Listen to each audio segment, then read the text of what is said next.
You're given a date now? So, for those of you who may be watching this who use YouTube for recording your sessions, be aware that they have now set a date for dismantling Hangouts on air. That is August 1st. So, you've got July to get your shit together. Hi, Hello, Google. Thanks, Google. Yeah. Yet another. Welcome to the Gauntlet Hangouts. My name is Lowell. I'm complaining about Google. We'll do a little podcast, what I don't like about Google, at some point in the future. But anyway, we'll get that all worked out. So this is the last of 12 sessions of Tales from the Loop / Things from the Flood. We are in the second half of that with our group as teens. We'll come back to what that means in a second. But if you're interested in online gaming, please check out the Gauntlet at gauntlet-rpg.com. You can see we've got a Patreon that supports online games, but you don't have to be to financially support us to join those. We've got a zine that's supported by that. We've got a variety of podcasts that are out there, including the Gauntlet main podcast, where we've talked about this game a couple of times. So that's all out there. Interesting. We've got a forum because we're from 1998, as Patrick informed me. And we've got all kinds of cool stuff there. So please go and check that out. If you're interested in online games, if you found this because you were searching for Things from the Flood and you're curious about other games, you can check out my channel. I've got dozens and dozens of games that are recorded there that may help you get a sense of what the play is like when a story gamer runs things. So there you go. So if you're looking for the specifics of Conan 2D20, you may not get that when you watch those sessions. In any case, we are here with our characters. Last time, a number of things happened. We are in April of now 1993. We're in that I think it's we're going to be moving on from Monday to Tuesday the 13th. We've got a couple of kids who have birthdays coming up, one this week and one at the end of the month. So that's on there. So I'm going to give a shout out to that. But our characters last time encountered two related but disparate phenomena. One being these kids seeing strange shapes and reacting to that, and they traced that back to a arcade machine that had been infected with the machine cancer, and they kind of traced it back to kids playing that, and there were some people involved with that. We'll go to the names later. But then the other thing is this public access program that appears late at night, apparently speaks to people. It looks like it's a hacking, kind of DIY show, but sometimes it speaks to people and asks them what they want, and then things happen as a result of it. And in fact, we saw someone very badly injured as a fallout from that, and somebody freaking out about that last time. And the group went. They checked out the machine. They were able to disable the machine. But even as they did that, the machine claimed that it was protecting the town of Wayward. So who knows what the truth of that is? Maybe we'll find that out. So what I think I'd like to do today is start with a home scene. Like, assume that after that incident, because it happened right after school, you hadn't made arrangements with family members or whatever, you had to go home, either a home scene that day or the next morning.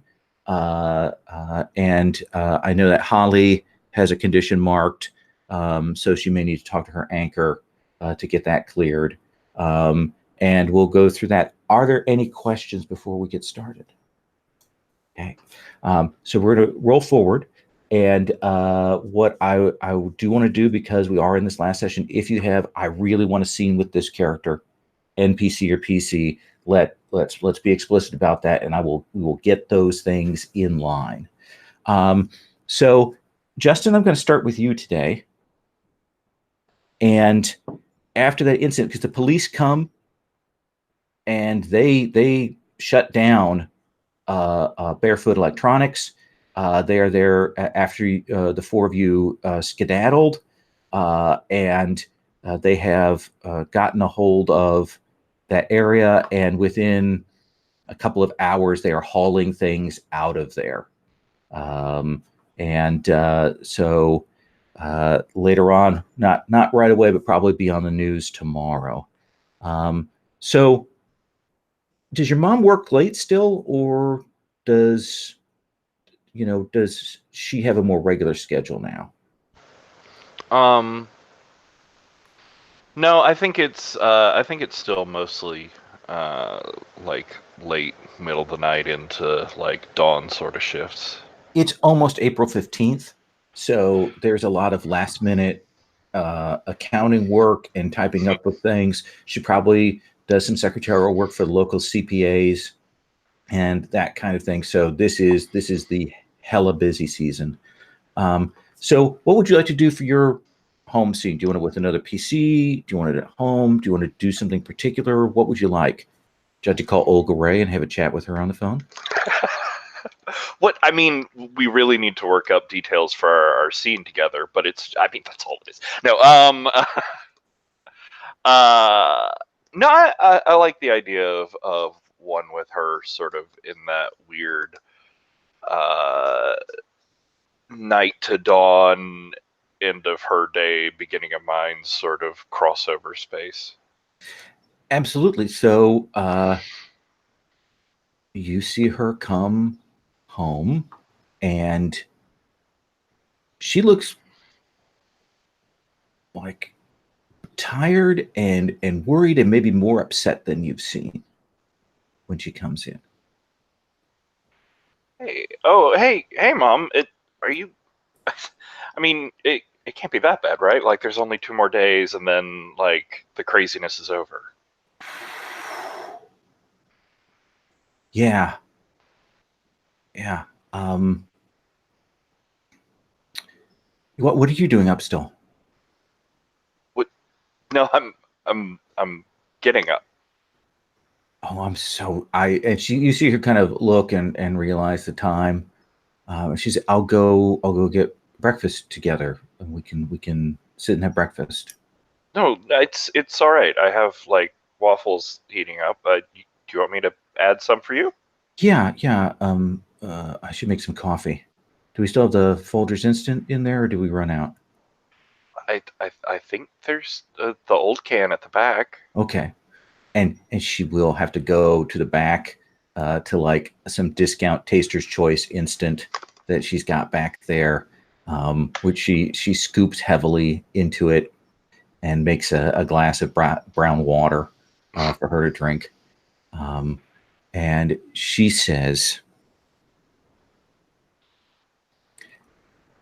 "Let me ask you a question, Justin. All right.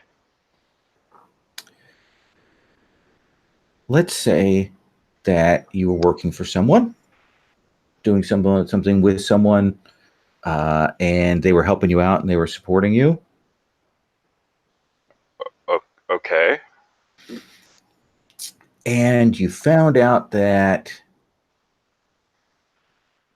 maybe that they were doing some shady things. Like shady, like how?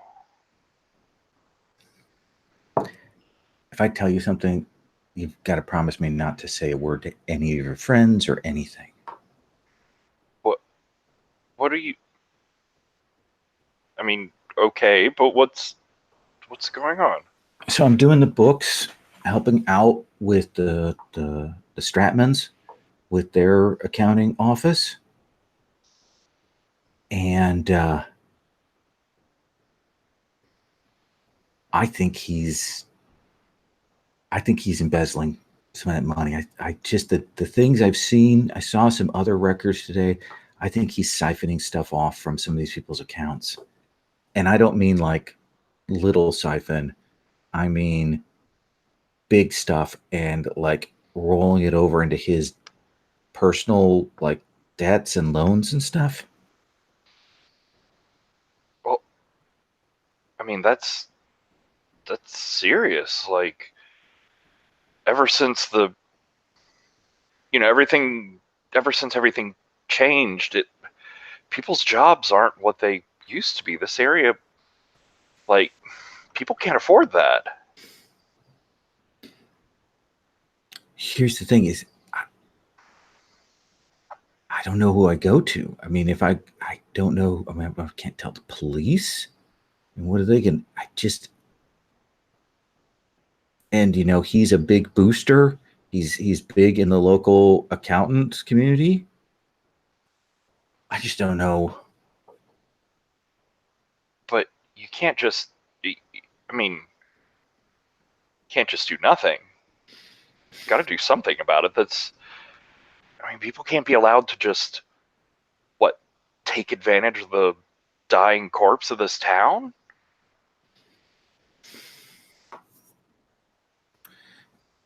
I have to think about that. I mean, you're right. You're right. I mean, the bottom line is you're right.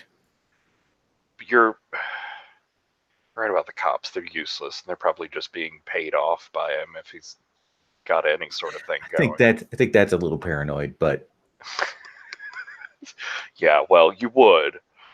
But all right. Well, let me talk to some. I might. No, I don't want you to talk to anyone about this. No, I mean not about this. Just about like there are ways to tell people without telling people. Don't talk to anyone about this. I will figure this out. You don't have to figure this out alone. I can help. That's why I came and asked you, and we talked. But that's the extent of that. I want you to get involved with this. But Mom, we could do something here. It doesn't have to just be like. I mean, we could do something real here. We'll talk about this later. Once I've had a chance to sleep, and once I finish out this next few days, then we can talk about this. But don't talk to anyone else about this. I won't tell anybody about what you found. I promise. Okay. And she relies on you. She confides in you, and I think that you make clear you're confused. Oh, nice. He's been confused for so long. Yes. And you will be again. Holly, how do you feel about things after that scene went down? What is it that you want to do? Especially after your dad got questioned by the cops. Well, that's happened. Yeah. Okay, probably a scene with him then, but I do want to have a scene with Nicole eventually.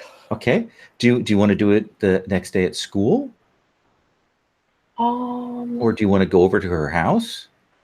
Or do you want to call her?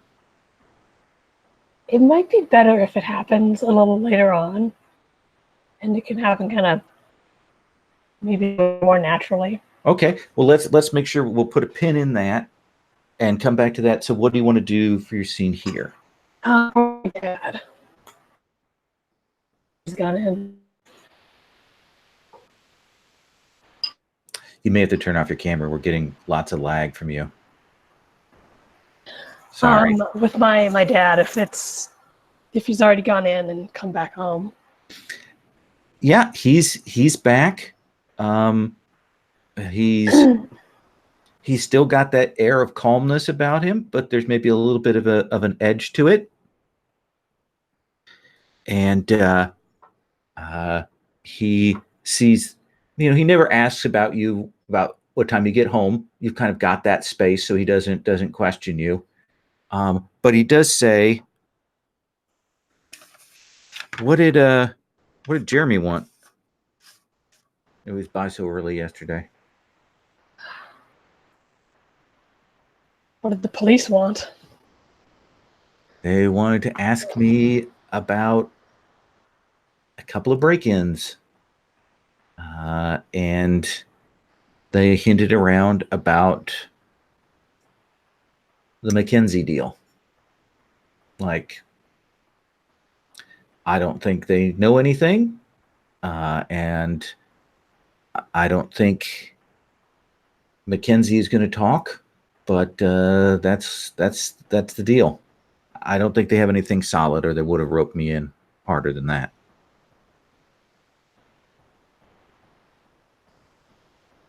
Okay. Now, I think they know the gang that I used to work with a few years ago, and I suspect that they're trying to figure out how they can leverage that to get me to snitch on them. And you weren't involved? Just if you were, it's fine. I just need to know how much I have to worry about all this, you know? I involved with the stuff that they asked me about. Yeah. One of the break-ins wasn't mine. And the Mackenzie thing is that thing we talked about the other night. He didn't just, here's the thing, he didn't just report the stuff stolen like with the break-in like I thought he was going to. He torched the place. Which is way more than I signed on for. So he's drawn attention, but I don't think that's going to necessarily come back to me. Unless he throws me under the bus. Which he could. He could. Here's the thing. How do I put this, Holly? I have a rep, not exactly earned. I don't think Mackenzie's going to roll on me.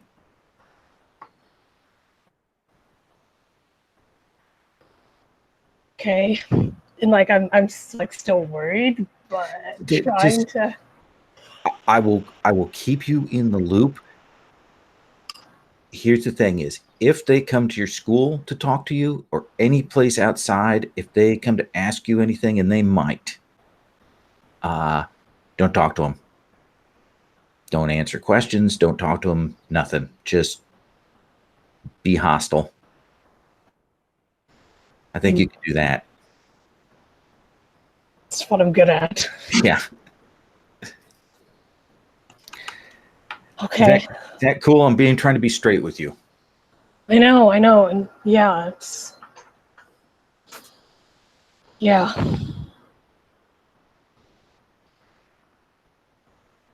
Jeremy asked me to marry him. He kind of spit through his fingers. Oh, sweetie, did you set a date? No. I hope you put the boot on his face and pressed it down when you said no. I just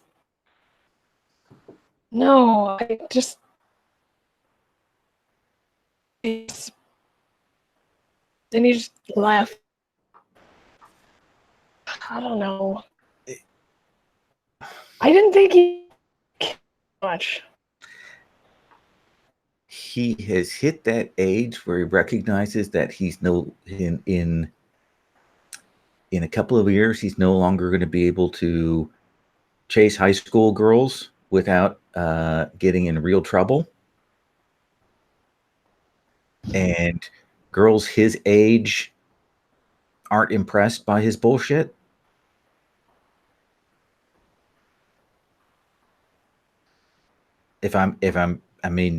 I've never said word to you about your choice in boyfriends, but that's his deal as far as I can see. I mean, he asked. That's something. Well, yeah, because you're better than he is. Because he's damn lucky that you would spend any kind of time with him. I think you realize that. Just like quiet, looking at whatever food is in front of me. I think you can clear frustrated. Does that seem fair? Yeah. Talking about like what's going on with him, at least. Yeah. That he's being straight with you. Darlene, what is the scene that you want to do? I think it makes sense. I think it makes sense that it's breakfast, and it's probably her Uncle Albie. And I think she's got a map out at the breakfast table. Going hiking? She goes, "Nah, I was wondering if there were like any big antennas or something inside the area that's got all corrupted or something. And Is there a radio station or TV station in there?" he looks at your other uncle, and he says, "Isn't there, those are picnic grounds that are by the TV transmitter towers that's down south of town? You don't really like to go there because they get all that crackle in the air around it, but that's where most of the local broadcast towers are down south." But that's not all. It hasn't got the black muck there, has it? Oh yeah, that's as I understand it, that's in the just inside the zone down there. Oh. Ugh. Okay. Just wondered. And I'm not going to let you get away without telling me why. Because, And your other uncle goes, That's enough. That's enough. So, yes. what principal of what school called us yesterday evening while you were out Uncle John. and said what a tragic oversight it had been that you had been left off the list, and that apparently that was a mistake, and that they certainly have a full ride spot for you at the school next year. And we told them about your interest in yearbook, and they will definitely make sure that you are on the yearbook committee. And so that's all taken care of. And she goes, "Thank you. Thank you. I didn't want to finish my high school years at the worst school ever." Yeah. Adams is pretty terrible. I- And they would put all of you and your friends, they'd put you all out in those portables. It's not like they'd put their stars out there. No. And they wouldn't even know who. And then she sort of stops. She goes, "I don't know how they'd sort out who's in what classes. It's going to be a huge mess." It is. It's not going to be easy going over to St. Joe because they're a little snooty. But and you're going to have to memorize like all these saints and things, I guess. Like they have a lot of saints and they do like saint days and stuff. I don't know. It's not my thing. Like I was what? raised Unitarian.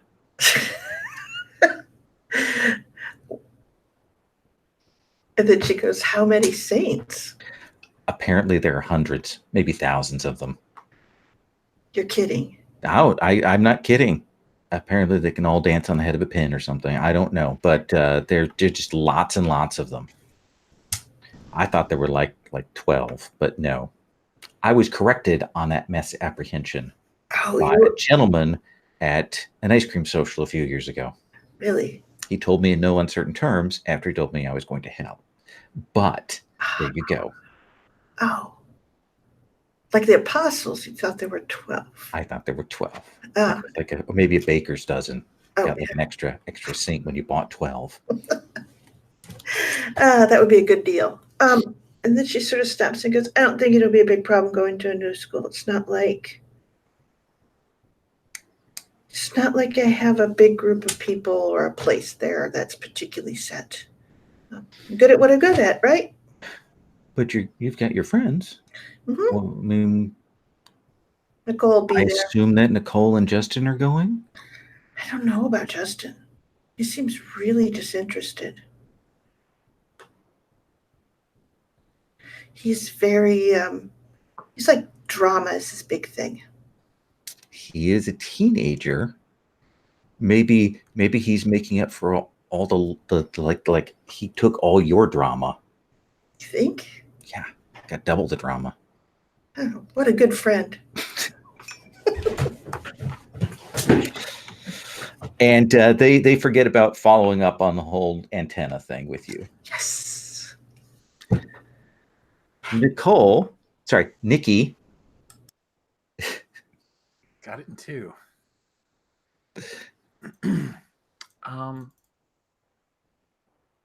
I think I kind of like a scene at home with Nikki seated at the dining room table. It's not like she'd have a desk because that's what nerds do. Mm-hmm. And she has a bunch of like college brochures and letters and other stuff all kind of arrayed around her. And she has a little well-worn comp book, right, where she's just writing notes and kind of looking at everything. And she keeps arranging things on the desk in some imperceptible order. And I think this is a thing that she's kind of started herself. This is a project that she's working on because she has control over it. That's good, and it's a smart choice to plan ahead. Is it your mom or your dad that pokes their head in to see what you're doing? I have not had a scene with Nikki's dad in forever, so I think it's her dad. So he pops in with the, so what you working on? College applications and stuff. I see. He sits down and he pulls like some of the brochures over. So what are you thinking? What are you looking at? Well, I mean, MIT has a great legacy, and I mean, I know you kind of like the school, but then there's Cal Berkeley, and I was looking at that, and then there's this new thing at Baylor that looks interesting, kind of a weird bioscience. And then Mom mentioned Brown, so I'm just kind of all over the place mostly. There's a lot of stuff going on with computing in California. It wouldn't be a bad place to get to. They're all really far away though. Yeah, but if you go to Berkeley, you can be a hippie. I'm not gonna be a hippie, Mom. Come on, Dad. She like fiddles with her hair a little bit, kind of she does that nervous thing of like twirling one or two strands around. He says, so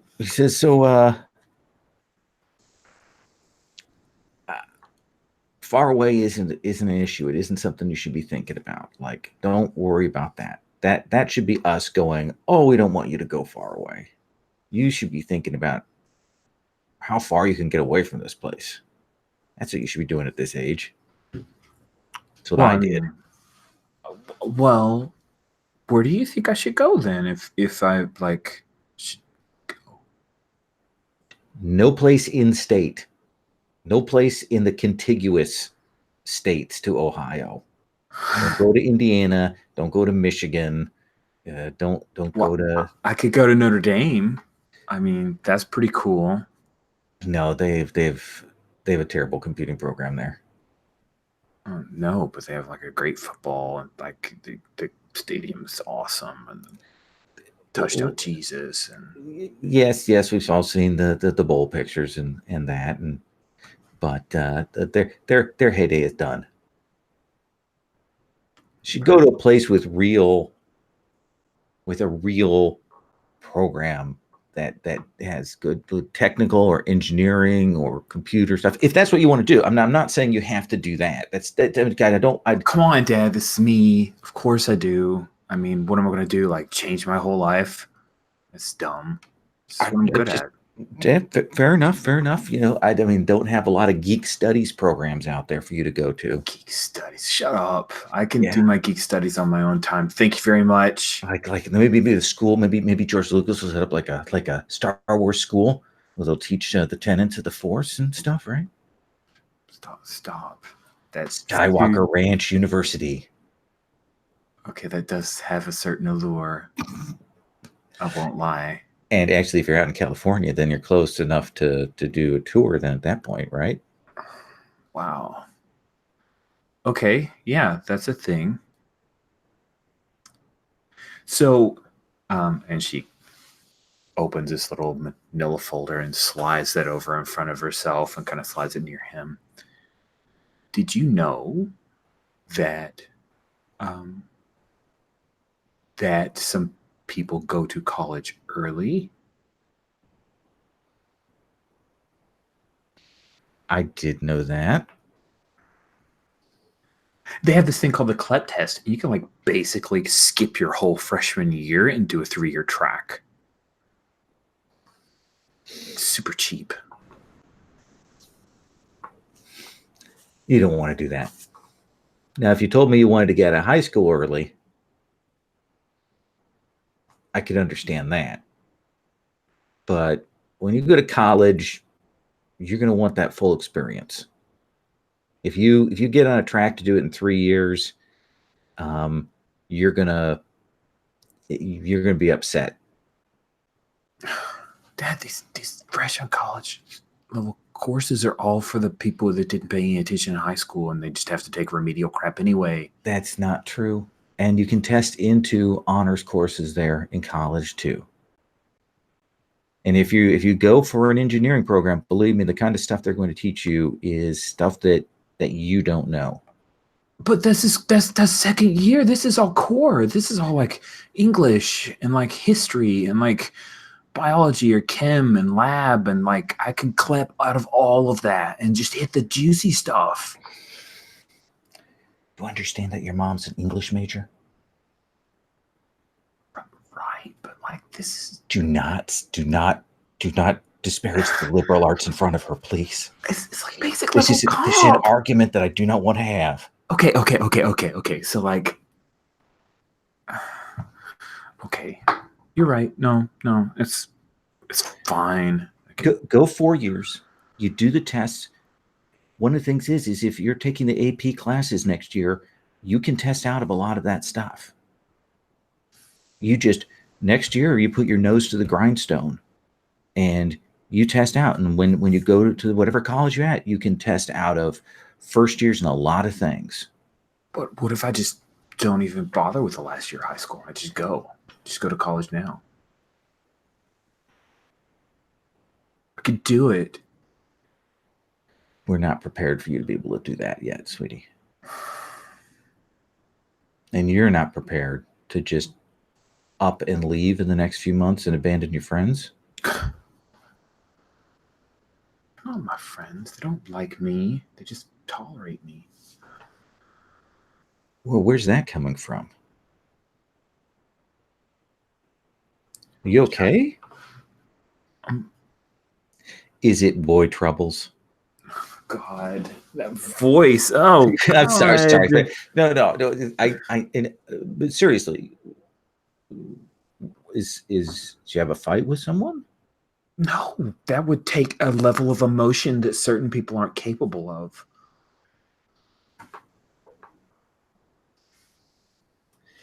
Here's what I know. You don't make decisions like this when you're upset.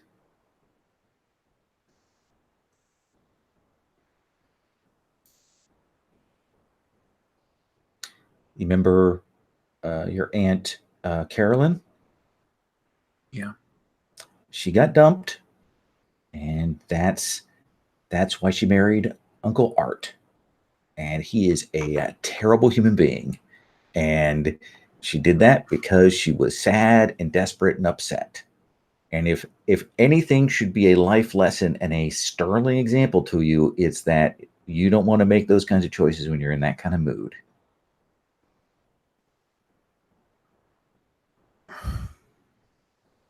Okay. It's so tiring for everything to be one-sided. I try so hard and it just doesn't matter. I know you're upset about some of your friends, but I know you're not upset about all of them. And you should look and consider who's been there for you. No, Darlene's not even going to my school. She's going to the shitty school.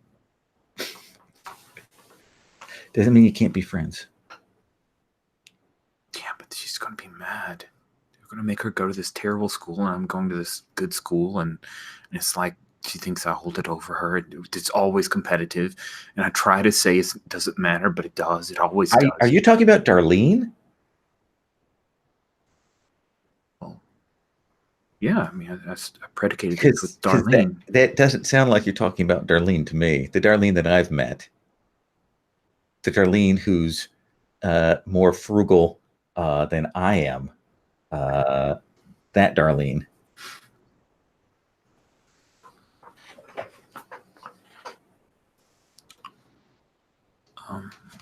Okay. It'll work out. It's just Buzz is gone, and Holly's hates me, and Justin doesn't care. I tell you what. When this school year ends, you call Buzz, you get a hold of him, you get some of your friends, and you go road trip to Indiana, and you go visit him. Okay, I'll give you the car. Good, because the car is freaking tight. That car is a tiny little beast of a thing. I mean, wow. I mean, I could squeeze in there, but it's not nearly as fun being in the backseat with Justin when he's constantly scooting his aside. And I don't understand because I think I'm kind of cute, but. Your father says, I wonder if I'm detecting the root source of it. But anyway, I'm going to let you go. Jeopardy's almost on. Okay. I said Jeopardy's almost on. I'll beat you again. Okay, well then, that's a challenge. Who is not aware of their own inadequacies? Oh, harsh. It was a good one, right? Fair enough. I'll give you 100 for that. Okay, let's go. Let's cut to the next day. I think I do need a scene of the four of you discussing matters. Is that okay? Can I hard frame a little bit of that? What you would have heard in the paper in the morning and so on is that the police have arrested the owner of Barefoot Electronics, that they've confiscated his stuff. What's being told to the public is that he had a number of infected machines, and that he had been cleaning and rehabilitating some of them. And they're encouraging everyone who might have bought something from him or dealt with him that they have their things inspected, or if they like, to bring it down to the Wayward Waste Hazardous Disposal area, essentially the waste disposal company's specially placed for it. Bring that down. It's on Olive Street, and for every 50 pounds of infected material you bring, you get a $5 Shoney's gift certificate. So anything you bring down there, you can turn that trash into cash. Well, not cash, but trash into Shoney's buffet. So they're really pushing for that. You'll probably get like some video of them hauling the arcade cabinets and things out and taking them over to that disposal area. Trash into hash browns.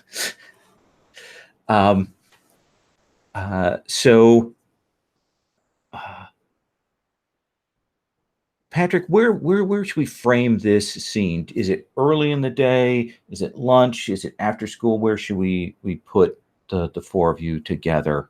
I like lunch. Cafeteria is a nice mix of like private bubble and totally public. And you have open lunch, so you've got some space to go.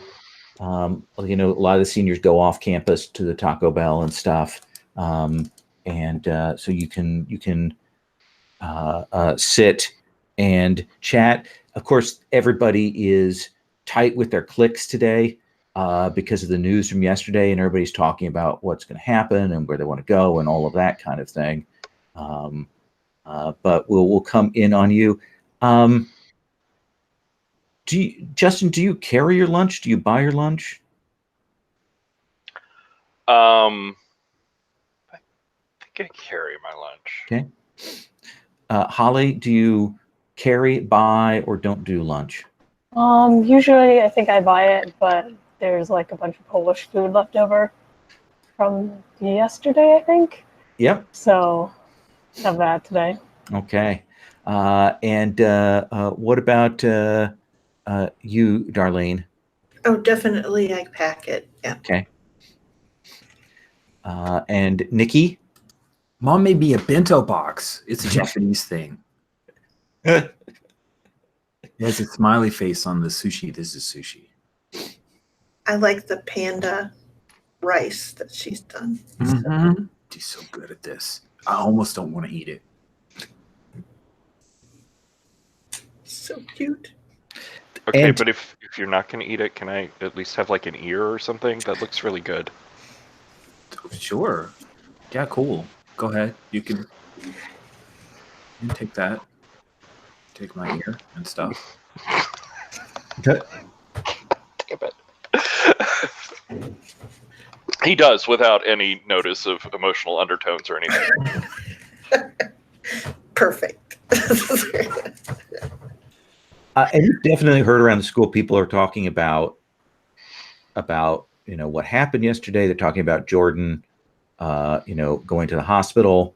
Talking about Maxine Grabowski, who was hit by the car or T-boned, but also there. There's lots of people talking about the public access show, like in hushed tones. You will notice that the two kids you spoke to yesterday, Violet and Army, Violet isn't here. Army is. So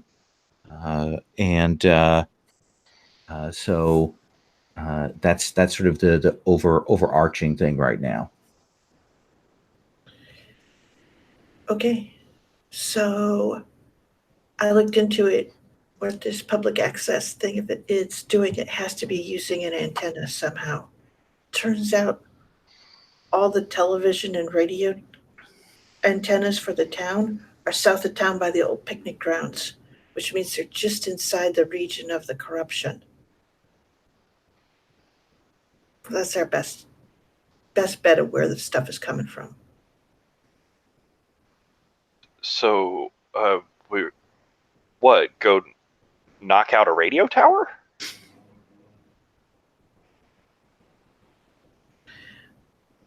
Or find out where the rot is in one and call people in on that. I mean, it's got to be like machine cancer in one of them, right? Well, I mean, maybe, but maybe not. I mean, what if someone's like intentionally making the programming that way?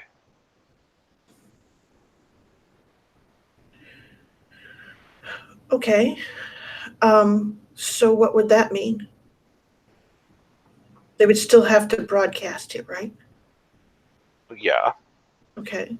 So we'd be a hop skip away from the antennas, but they would still have to get access to it.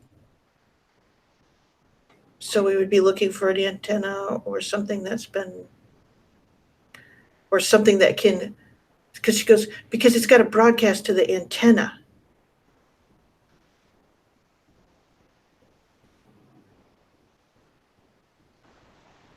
Or it's got a cable into it, so that there's a cable leaving and going to the source.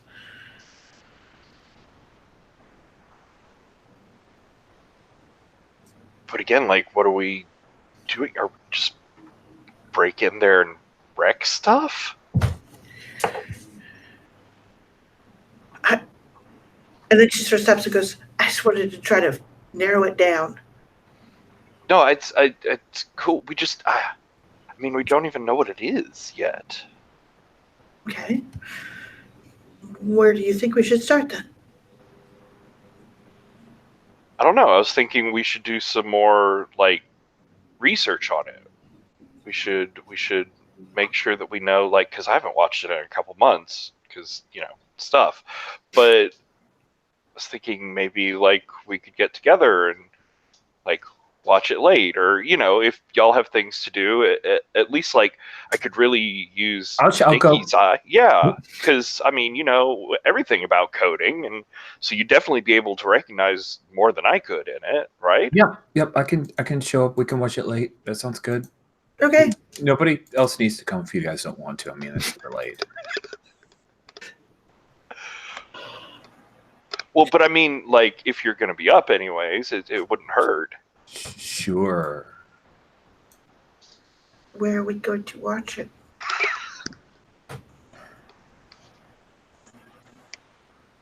Can't be at my house. There's no way. There's no way. My mom's going to be gone all night. My house will be empty. Okay, cool. Let's do that. I'll look at Holly and say, do you want to come? You guys are doing something stupid. Yeah. Okay. I mean, at worst, we're planning something stupid, right? Or we're not just watching TV isn't doing anything. That can't go wrong, right? Okay, then answer me this, Justin. What do you want? What are you going to say when it asks you? What? Oh. Well, I mean, we'll be there together. It'll be okay. We don't have to worry about that.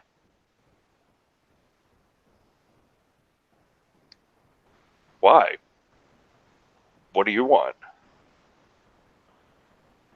I don't know. What do you want? I asked you first.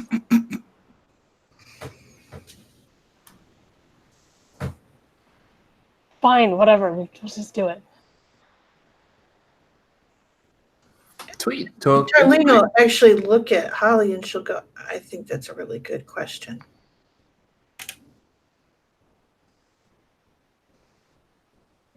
Are you asking me or are you asking Justin? No, I'm telling you, I think that your question was a really good question. Well, what's your answer? I don't know, but I think I better figure it out before we watch that show. Yeah, maybe you're right.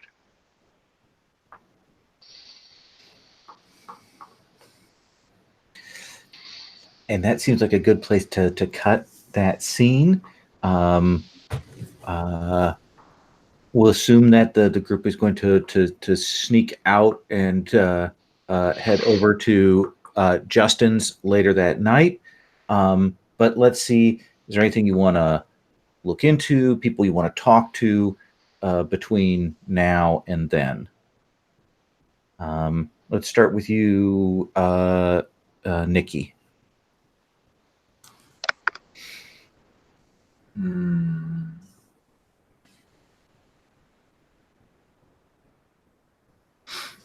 I think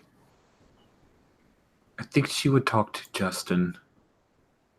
Maybe this is at his locker later that day. Does that work? Nice. Yeah. I mean, there's the whole scene of the overpacked book bag of like pulling out all of the heavy books and then trading them for the next half a day's worth of heavy books. And Justin, there's Nikki. What kind of shirt is Nikki wearing today? Nikki is wearing just she's going with the classics. She's got the Star Wars shirt. It's the one with Luke holding the lightsaber aloft with Leia like at his feet before we knew they were brother and sister. So it's a sexy pose, but now it's just kind of weird Nikki. She wears it because it's funny. Hey, Nikki. Hey, Justin. So I'm thinking about going to college. What about you? Are you thinking about going to college? I mean, in general, yeah. I haven't. Why are you already? Because it's like a year and a half away. I mean, I'm not supposed to. Was I supposed to have done stuff already? I mean, I can help you. Wait, so you're doing stuff already? Wait, you're actually doing stuff? Yes. They said we didn't have to worry about it till next fall. Yeah, and look who the they are. They're people who are teaching fucking high school in the middle of nowhere. Oh god. I'm not going to get anywhere. I'm going to teach high school and here forever. Your Oh god. The theater teacher is teaching theater to high schoolers in the middle of nowhere. Hey, Mr. Phillips is very talented. Just because he wanted to move back home and help his parents in their old age doesn't mean he has a lot in him, you know. Okay. Okay. Anyway, I can help you with that stuff. That's totally cool.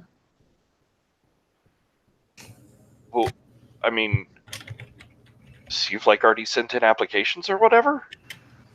Mm-hmm.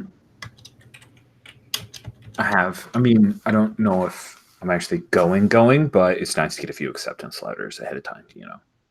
Wait, what? You're not even not even finished with high school. How are they acceptance letters? Just I mean, the ACT, and you send in your application and stuff. It's really easy. This is I understand that art schools have like a whole audition process. So, you know, if you want to do some kind of piece, and I could do cold line readings off with you. That's cool. okay. Fucking Olga. Oh, good. Yeah, no, I do have that scene with Olga. Good. We can. Oh, yes. Okay, so I have something prepared, so you can. With Olga. I want to do this. No. You don't have to. You can play Olga's part, and that'll just get me ready for the audition. Oh, okay, cool. Sounds great. I'm all about it. Okay, cool. I can do this. Why is my heart beating like this? Is this always this scary?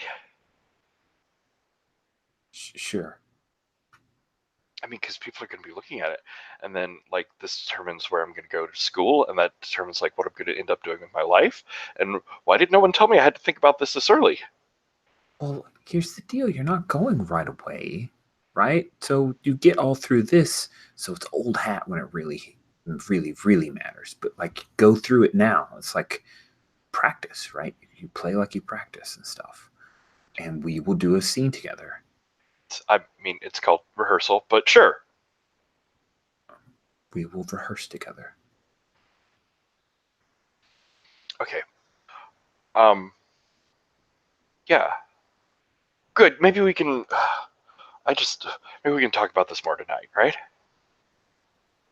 Yes. That sounds great. It's a lot, very much all at once right now. Really have a problem with commitment, don't you? What? Cut.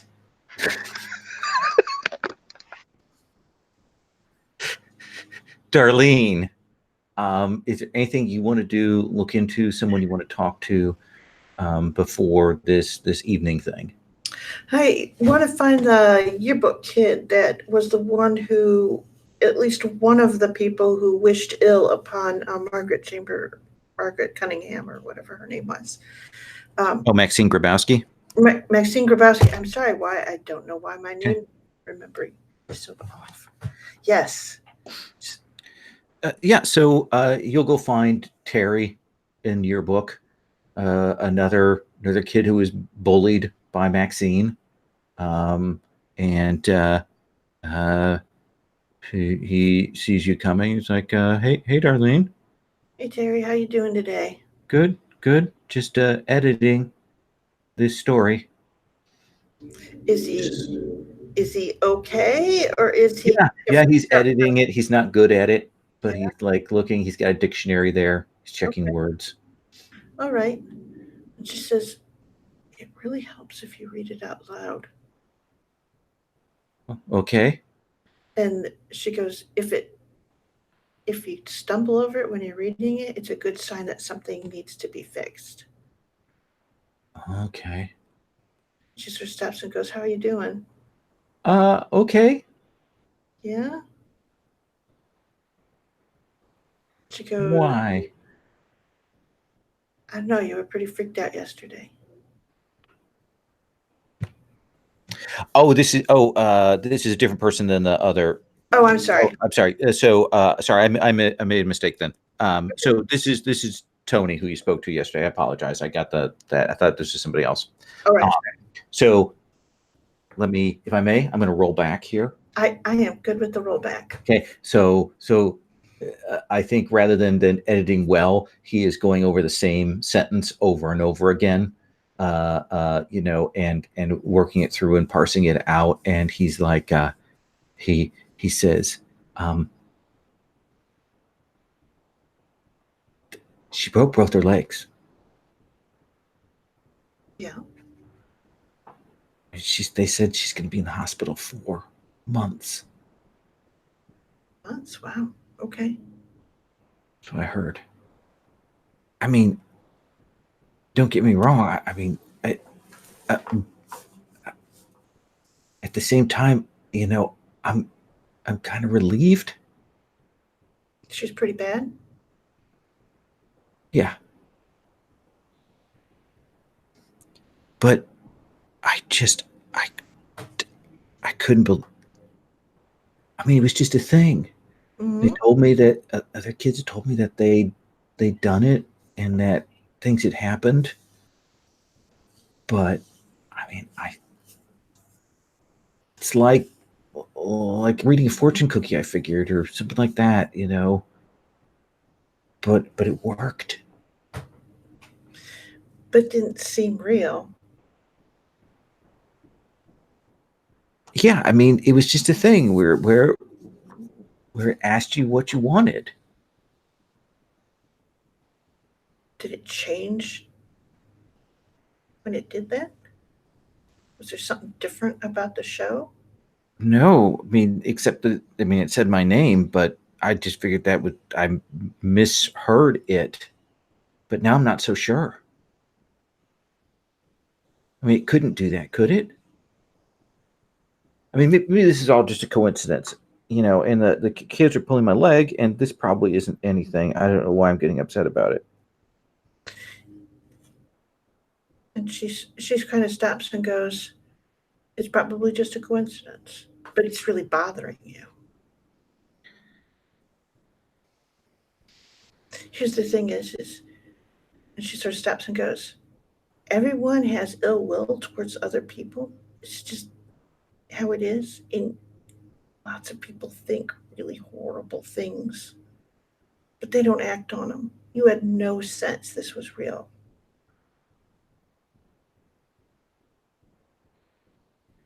He said, and he kind of stops and he kind of pauses for a bit, and he starts saying some of that gibberish again. And I think she puts her hand on his forehead, says, "Hey, Tony." What? Okay, you're still there.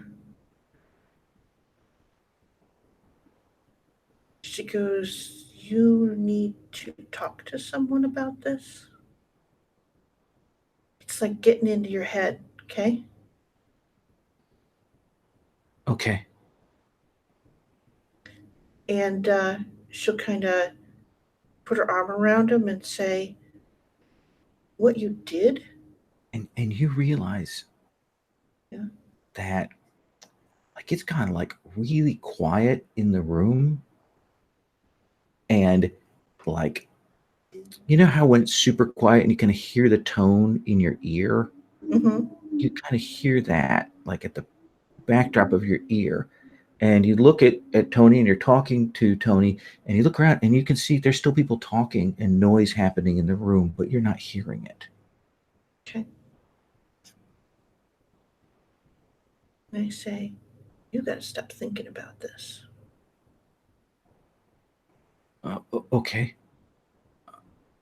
I'll try. And she goes, it's going to take a while, and it's going to take a lot of practice. She goes, give me a call if you have any problems, okay? She'll give him her phone number. Okay. And she looks around, and is it still super quiet with It's that? still super quiet. Okay. And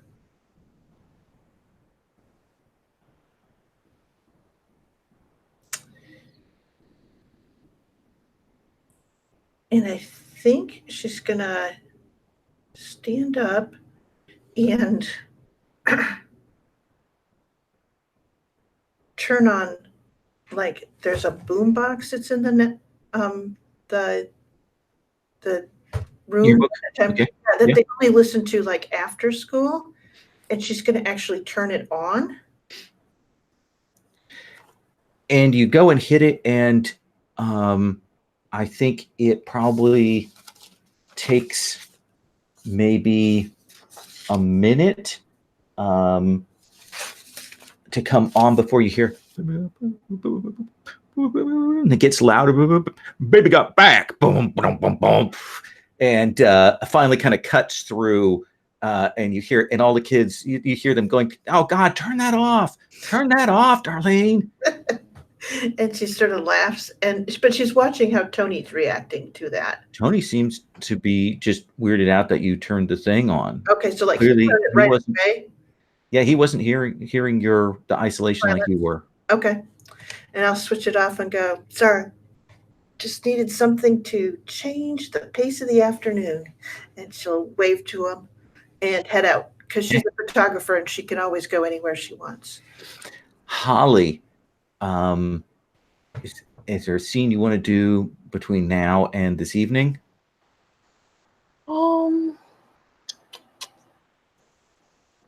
Let's hit up Justin. Okay. So where do you track Justin down? In the theater room, after school, I think in the hall? after school, yeah. Okay. Probably like on your way out. Yeah, it's like out the shop door of the theater where like some of the seniors are probably hanging out smoking. Oh no.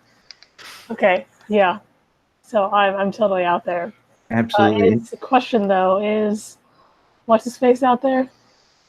Jeremy? Oh, no, sorry, he's graduated. Never mind. Yeah, no. And he sometimes he comes and hangs out at the high school. Jason's probably there.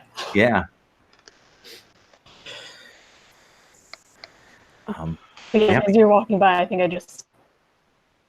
Justin. Oh, hey Holly. What's up? You want one? Sure. Yeah, he says, not saying no in front of people.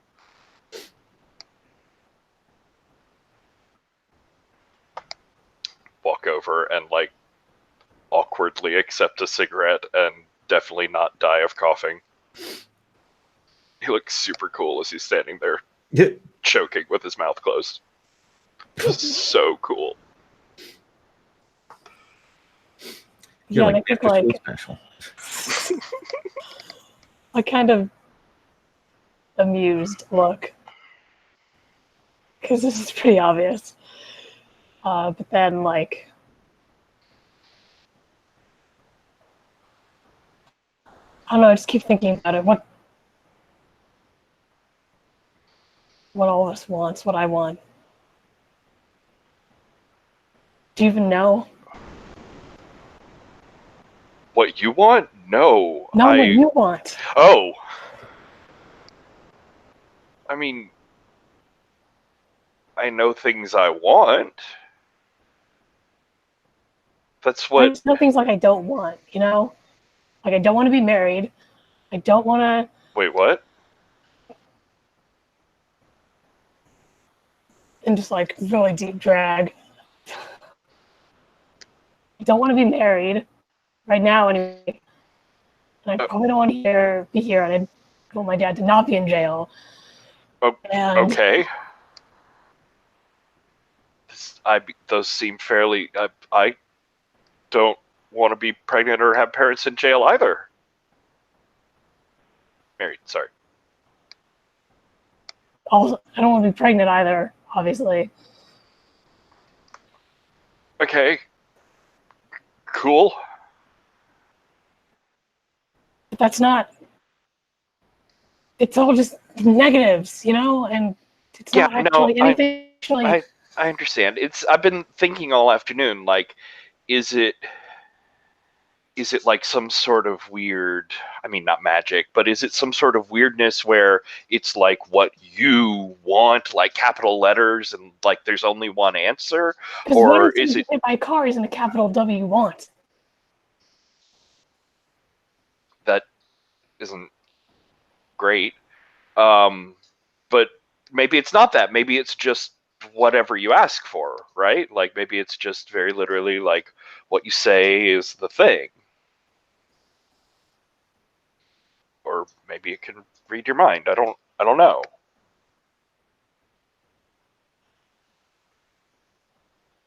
So like, Tell you.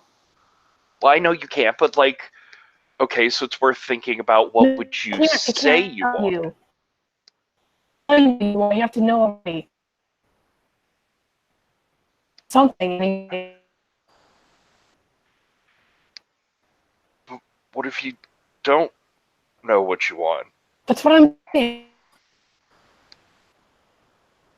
So what you're saying is this TV show might make us blurt out the secret desires in our hearts that we can't even figure out in front of our closest and most judging friends? Saying if we don't say something stupid, I don't know. I want to have Polish food every day for the rest of my life. Okay, well, I mean, that seems safe. That might get dull after a while, but I don't see how anyone gets hit by a car by that, so that's good. Like, have that in your back pocket. Just seems like a really bad idea. Well, if you don't like sauerkraut. No, I do. Well, then what's the problem?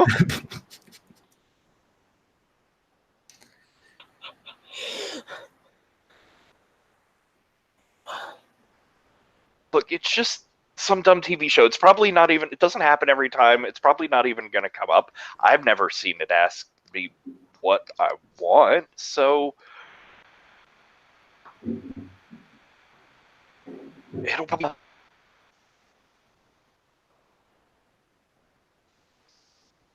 I don't think so. But like, put out the cigarette like against the building. He will also gratefully put his out. It's like half smoked. Come on, how do we get going?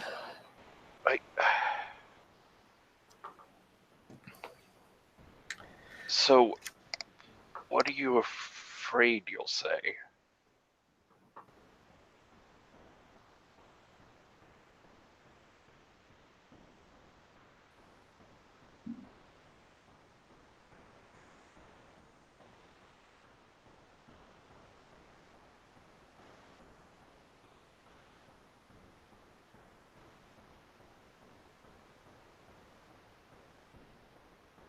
I guess things are better now, but sort of anyway. But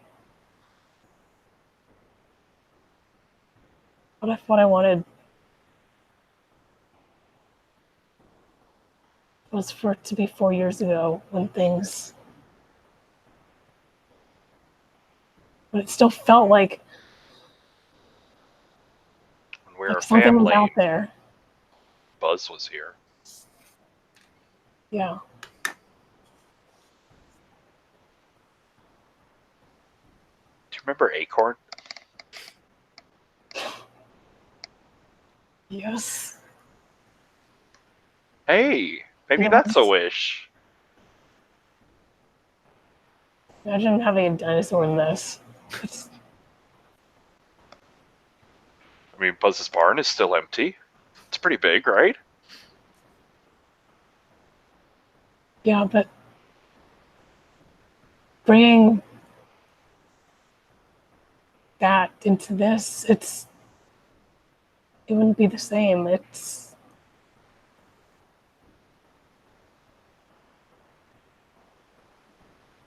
just be sad.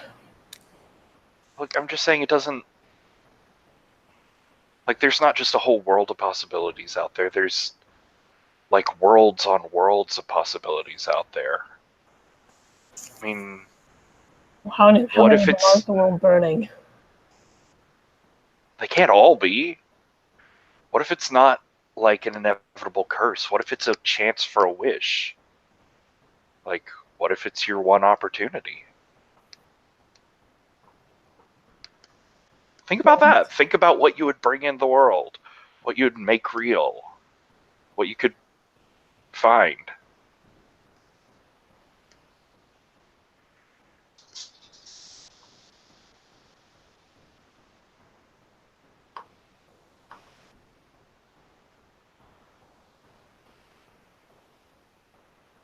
Okay.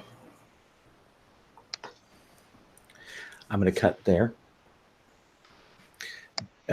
Justin, you've been in a couple of scenes, but I haven't had you call a scene. Is there something you would want to do? I want to have like a moment with Nikki in the middle of the like watching show in the middle of the night stuff, but I've been in a couple in a row, so let's do some weirdness on TV before we get back to that. Okay, let's take 5 minutes for our break, and then we'll come back and get to the public access show. And rather than try to turn my camera off, because that will cause problems, I'm just going to put this Post-it note over it. High tech. God damn it. So we'll take 5, everybody.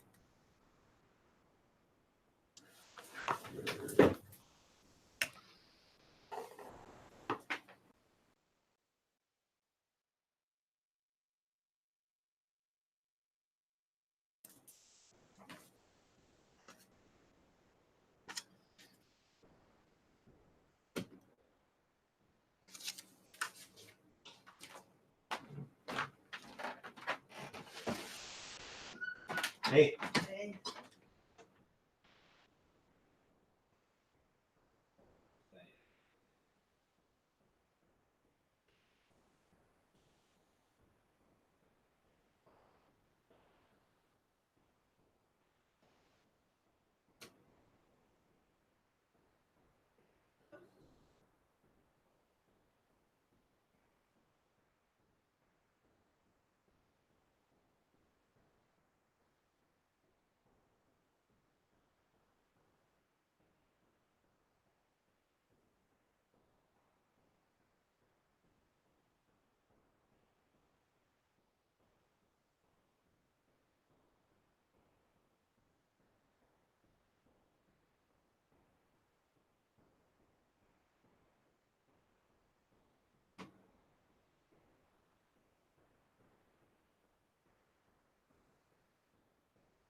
I'll mute myself while I eat this toast.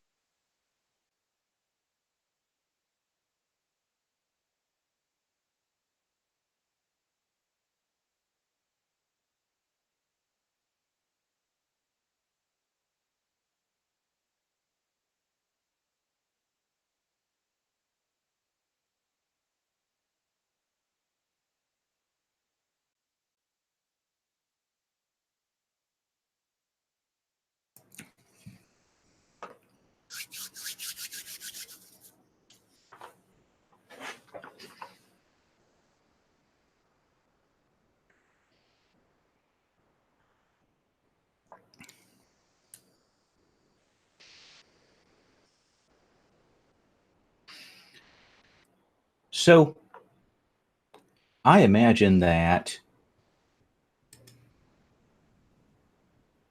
your house looks very much like it did 4 years ago. Justin? Well, except 4 years ago, everything was like just plastic off, shiny and brand new. So what are the signs that your friends will see of the kind of the wear and tear and kind of the lack of upkeep? So I think like the yard is definitely like patchy and a little overgrown, just because we don't pay like landscapers anymore. And some of the furniture inside that was sort of like the prefab furniture stuff, like a door has come off its hinges here, or like one of the legs came off of something and there's like a couple books stacked under it, sort of thing. Like everything's just got like cracks and edges showing, sort of. And I think on the back porch there's definitely the like ancient and time worn looking hammock that is strung back up, and we're not talking about it. No one uses the hammock because obviously, look at it, it's terrible, but it is there, damn it. It completes the scene, completes the yard. And you've got a nice big screen, big tube TV, like no flat screen. It like weighs 150 pounds if you try to haul it upstairs, kind of thing. And it makes that punk sound when you turn it on while it warms up. But you've got the VCRs and the big stacks of tape next to it. And have you brought anything with you, Darlene? Yeah. I think that one of the things that I've done is I have brought my camera. And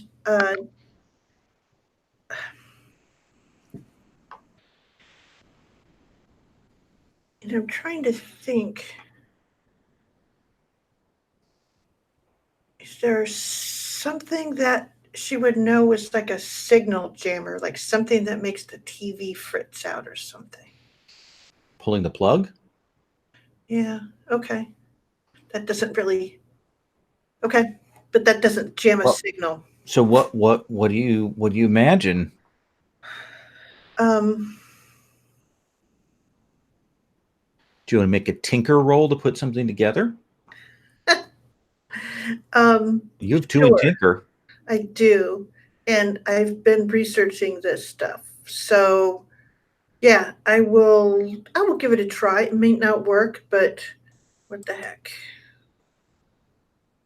So that's 4. How many dice is that? 5, I believe, with your. Okay. 5 dice.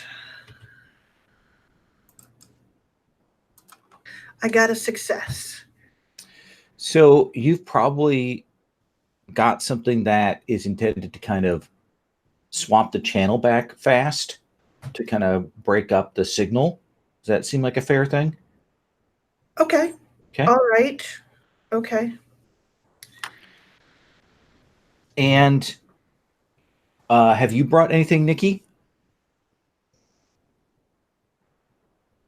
Yeah, I brought my kit and I brought my computer. I've got all my stuff.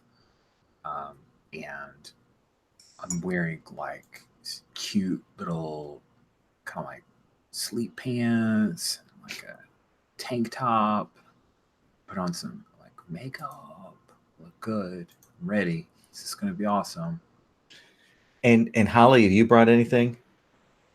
Probably my dad's tools, like the lockpick set, just because, like, not that I'm expecting to need them. Right. I just kind of always have them on me now. And I stood in front of the refrigerator and considered this for a while, and then I'm like, what the hell? And grabbed a six-pack Okay. out of my backpack. So your friends come in over the course of probably 15, 20 minutes. They arrive. Some of them looking more together, and some of them looking more haggard.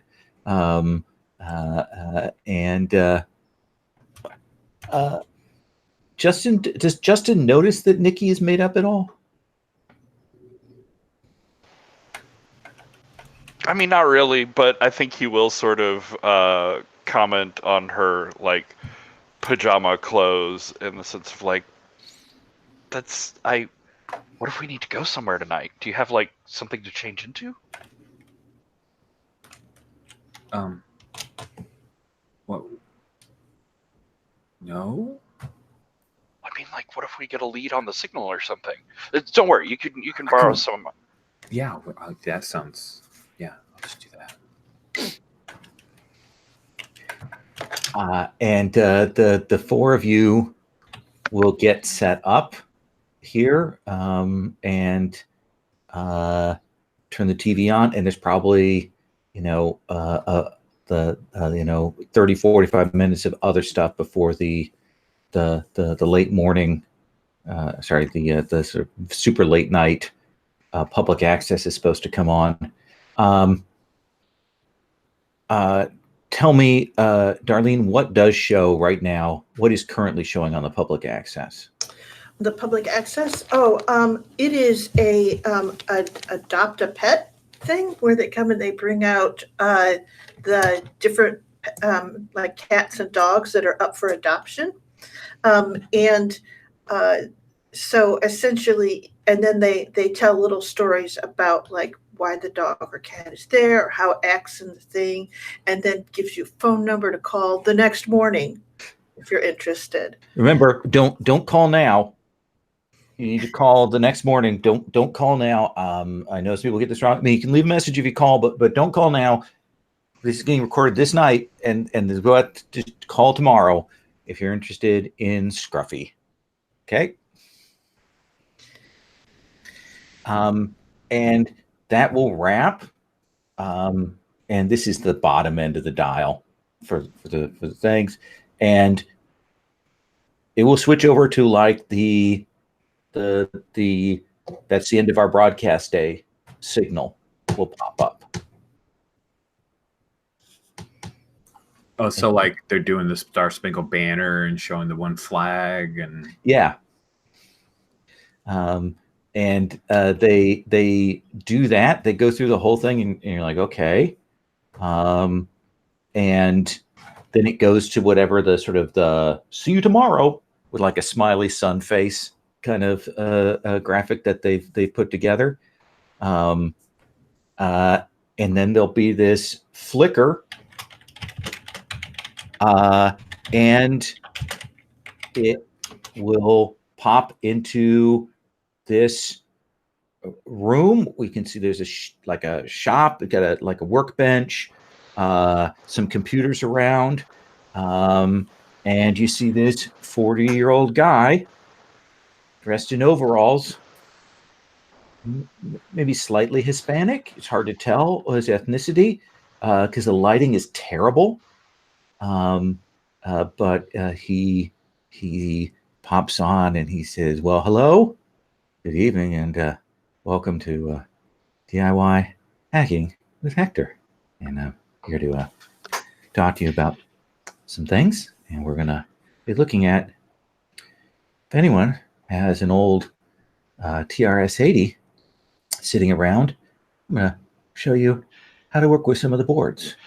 And as TRS-80. Hector pops up there on the screen, Justin will like hop up from the couch and run over to hit record on the VCR and make sure we're catching all of the evidence. And Hector, a lot of pauses in Hector's speech pattern as he goes through here. But you'll see Hector pops open this machine and starts working, and it's actually kind of soothing. Kind of talks a little bit as he's going through, and he's moving the circuits around and talking about what you can do with that. Is there anything that gives us a sense of what the time frame is when this was done? Is there a calendar or anything like that? No, I don't think there's any kind of time signal. But actually, now I say that, let's have you roll investigate. Okay. You are looking at the scene carefully, trying to check all that to see. So that's 6. Okay.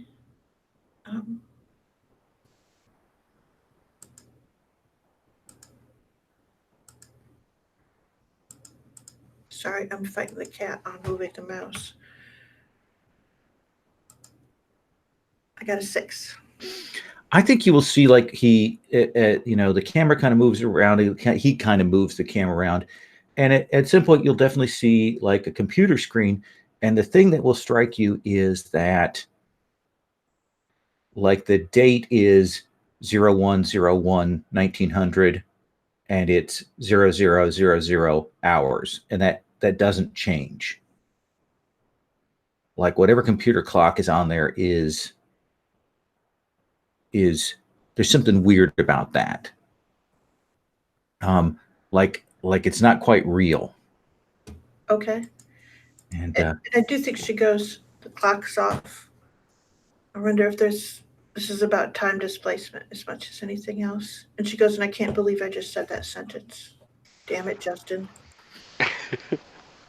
Well, if it makes you feel any better, I can take your part and say, well, it's probably just a hacker trick to stop anybody from tracking his something or something. Logical reasons and not magic at all, Justin. I still hate you, Justin. Fair. And says, I really very, very excited to have a great opportunity here in Wayward. So maybe we should talk about what it means to be here and listening to me here in the passage that we talk about when we go through, and we're all connected here. Great big world. We're all connected by the Black Ocean, and here underneath the city, and that's it. That's the water that we're all swimming in here. And so now I'd like to maybe talk to you. And what I'm about to do happens sort of simultaneously. And he looks at you, Justin. He says, so Justin, boy, I bet your mom, she seems kind of upset about that whole thing. She's going to get in trouble with what's going on. And, Are you talking to me, Justin? I'm talking to you, Justin. Well, no, she's not no. going to get in any trouble. It's fine. Like, I'm going to take care of it. I got a plan. Sure, but she's done a lot of the work. She's going to get roped in on that. The police are going to pull her in, and if they don't, she's never going to find a job here in Wayward again. No, it's not going to get linked back to. She's not going to have any part of it. But something were to happen to Mr. Stratman, she wouldn't have to worry about that. Well, I mean, but he's not the only problem. But everything would be so much easier, wouldn't it? Well, or maybe you'd like to talk to your father. Wait, what? He's in here with me. No, he's dead. No one dies in Wayward. They stay.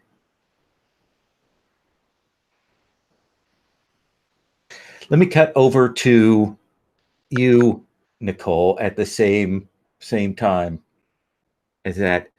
So maybe I could talk a little bit to To Nikki, you like to go by Nikki, don't you? Don't like Nicole anymore, do you? No, I don't. I I think that's good. That's a better name. Kind of sharp. Says how independent you are, how much you've made yourself a new person.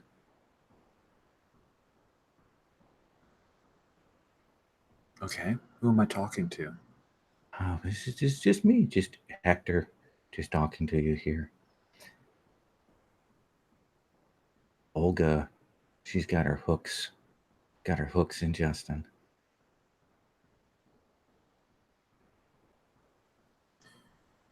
Yeah.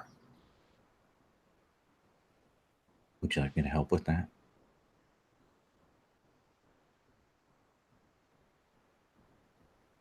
Nah. No, I'm good. That's what you want. You're going to keep batting your head against it. Olga's going to be over there. Her parents are away for the weekend. Just her and Justin. No, he said he's not going. It's fine. I got it handled. We'll see. Has he really told you he's not going? Oh, he's not going. Holly.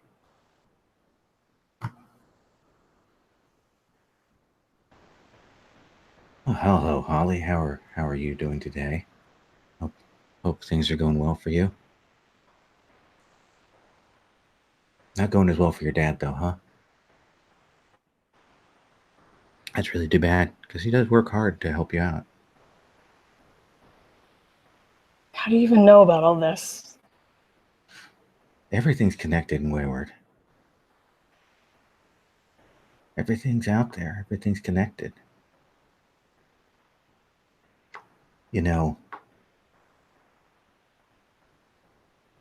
your dad's probably going to get in trouble because that guy burned his place down. When they pull him in, he's probably going to tell them your father's involvement. He said it would be okay. He said he wouldn't roll. If it wasn't okay, would he tell you? I don't know.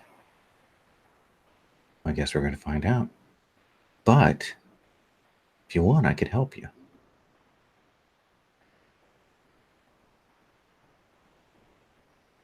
What I want.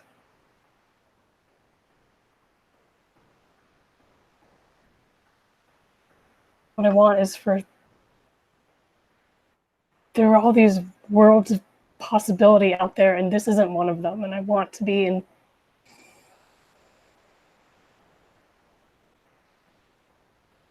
You want to be somewhere else? Yeah. Well, you're welcome to come into the Black Ocean with me.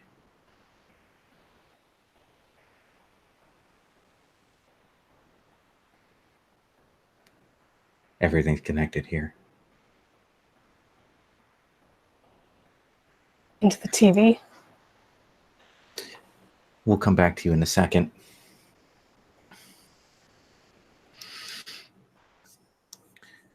Well, aren't you a little busybody, Darlene? You're muted. You're muted, Darlene. She goes, I really am.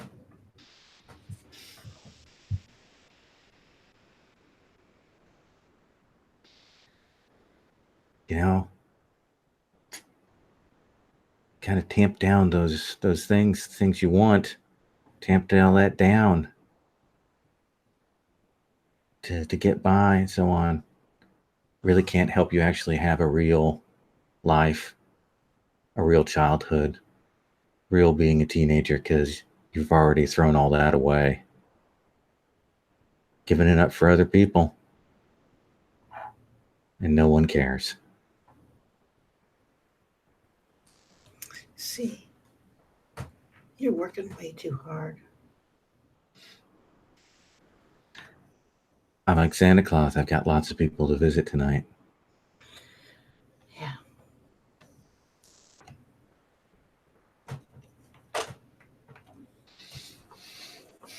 Well, I'm sure at least one of your friends is going to take up my offer.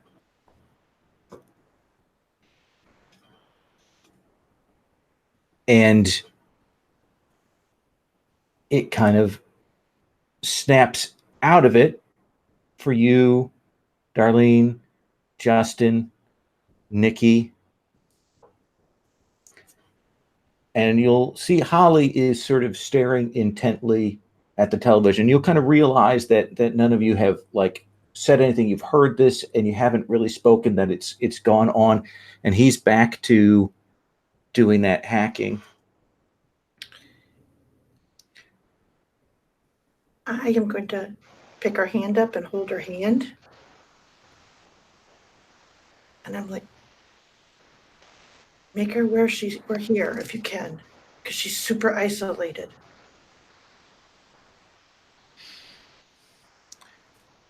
I think Justin, meanwhile, like, as soon as he's sort of back to himself and cognizant enough to realize what's going on, he'll like run back up to the VCR and just go, did you see that? Did you see that? It did it. And like run the tape back to watch that section again. Okay. And what are you doing, Nikki? God, that guy sucks. That was lame. But he offered to get rid of Olga. Like, wait, Olga from class? yes, because you're Wait, why? going to her house and she's going to try to have sex with you. Wait, what? He's a skank. Hey, guys, Holly. And she's going to put her hand on Holly's forehead. What? It's a play, Nikki. We're not really in love. Caught up in it. What's going on? And you can see Holly still staring at the television. I'm going to shut off the signal. Yeah, I'll toss you my device. I don't know if it'll do anything. Let's continue on with this. Shall I tell you the way, Holly, to leave from Wayward, to go to one of these other places? Place where people like Greg look and respect you and things are all right. I can even show you a place where your mom's still around. I don't, Greg. I want that feeling that I had as a kid. Why don't you come over here and put your hand on the television? And she will do it. Okay. Sarah, you will see Holly start to stand up with her hand. There is no Sarah here. That's right, not Sarah. Sorry, Darlene. Stand up and start to move towards the television. And Holly, what you will see is that to your eyes, you'll see the screen start to kind of fill with a black water. And even as you're kind of moving towards it, there's at least some portion of your brain that is not digging this. But it looks and feels very viscous. Yeah, so you see that, and you're reaching it, and as you move forward, you suddenly realize that you've kind of lost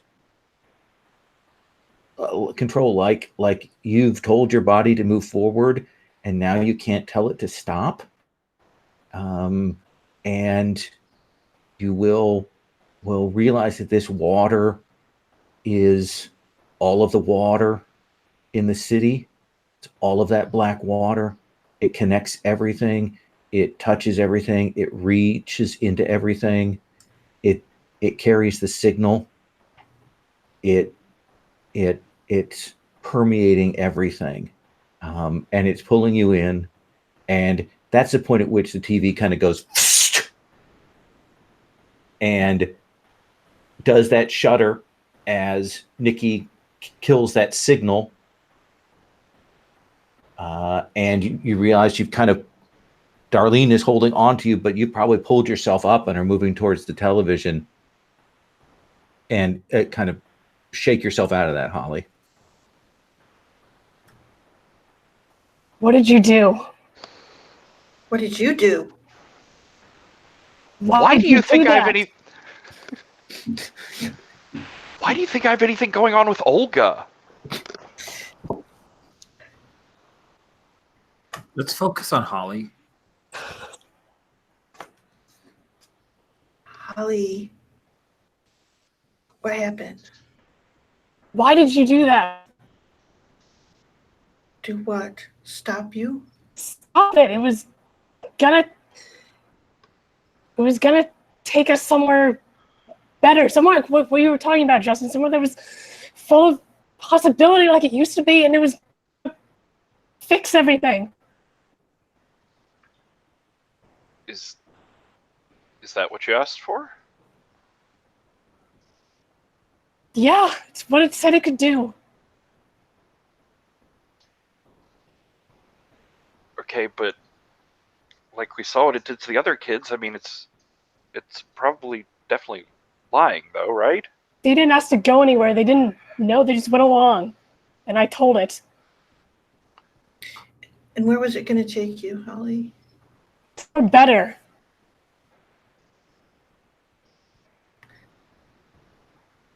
And you ruined it. I did. I ruined it. I'll ruin it every time, Holly. She goes, because they're lying to you. It did those things to the other people. How do you know it couldn't do this too? Because all it can do is destroy. That's what I want. I want it to destroy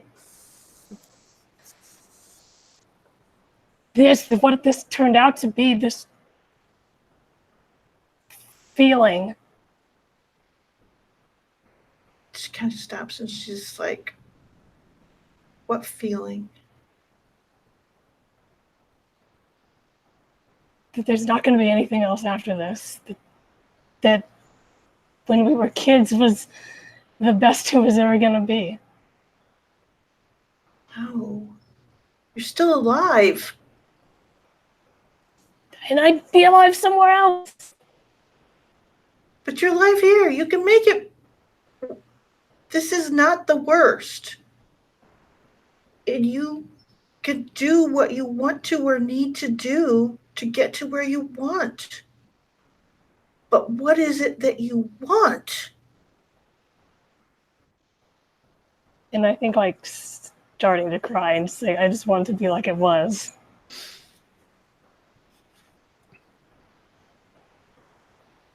Yeah, and Can you give me that, Darlene? Can I? don't know what you mean yet. But if you tell me, I'll do everything I can to help.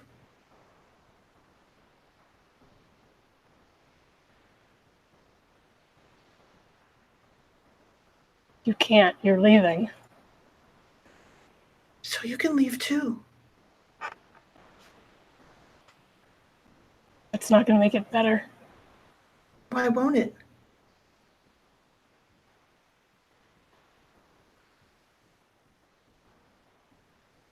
I just know. You're the one shutting the doors. I don't know what to say.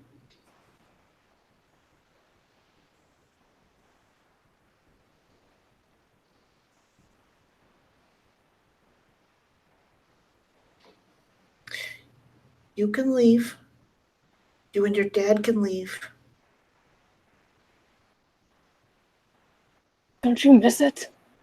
Don't all of you miss it? You Nikki? when we were friends, miss that? Yeah. But like, you keep, every time I try, you're just mean. Every time you try, when? You think I came to that stupid party for anybody but you?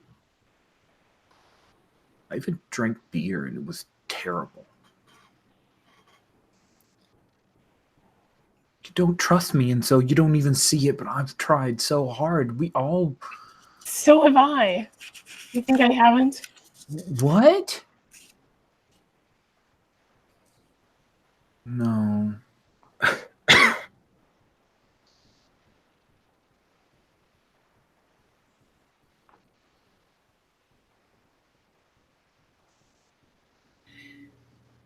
Don't you want it to be better this?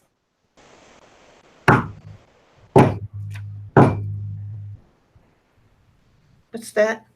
It's a heavy knock at Justin's front door. 3 solid raps.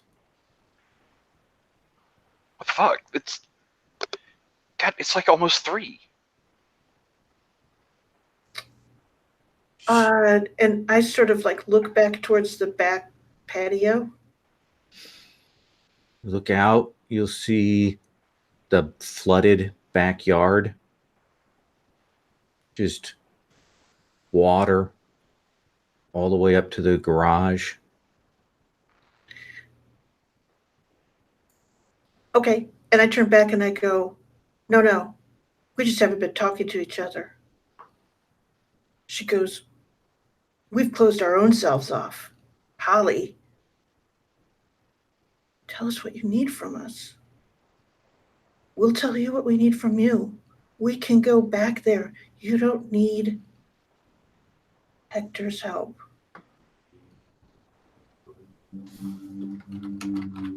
Justin's gonna head over to the door and like try and peek out the window and see who's there. Oh, yeah, it's your father. What?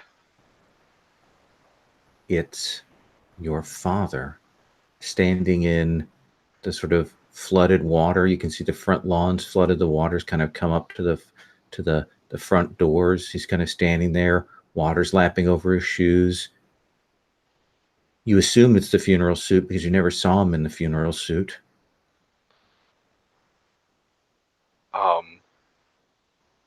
Justin will like unlock the door and flip on the sort of porch floodlights there and like rush out and close the door behind him.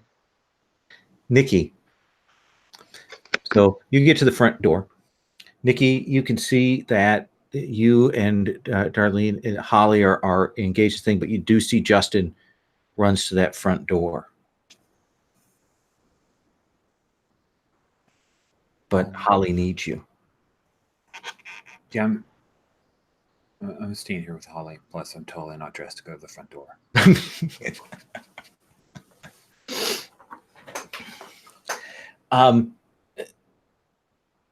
Darlene, Holly, Nikki, Holly, what do you say to them? You can tell Nikki stays here, like makes the conscious choice to stay here.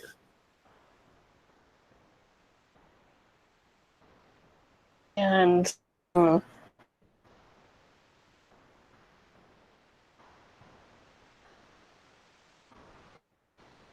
I think she looks at Nikki like specifically and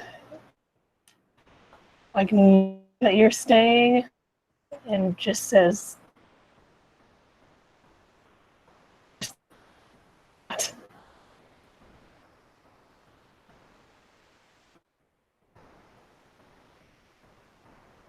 just You're cutting out a little, I'm sorry. just that, just staying together and being together, not all fractured like it has been, and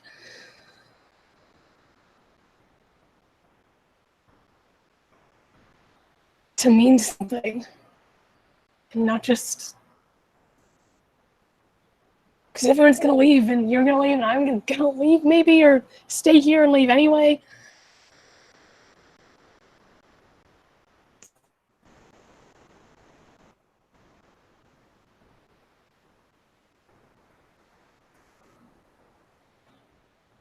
I could stay. If you want me to stay. And be there when it matters. Okay.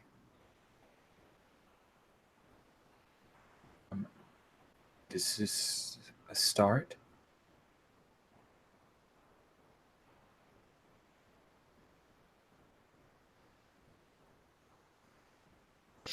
Okay.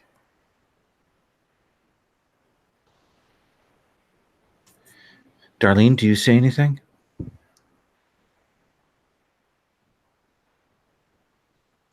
If you do, you're muted. Take a drink. All right.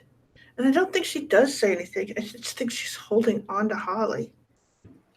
All right, we'll come back to you three in a second.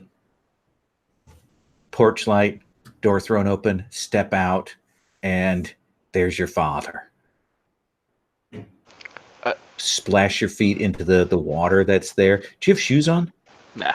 Okay, so bare feet into this cold black water. You step out into it. Dad? I'm just so sorry, Justin. What are you doing here? Where have you been? It was an accident. What sort of accident? It's been years. It was an accident at the lab. One of the test firings to open things up. It's okay, but where have you been? Puts his hands on your shoulders. He says, I think he jumps a couple inches off the ground when he does, because he wasn't quite ready for him to be solid. He says, I'm dead, Justin. What? No, because they never buried anything. There wasn't a body left to bury. I'll reach up and put a hand on his shoulder. But you're here now. Just for a moment before he starts coming for you. What? You're in the Black Ocean now.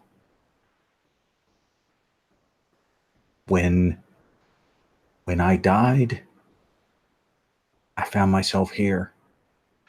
I don't think I'm real. I think I'm just an idea.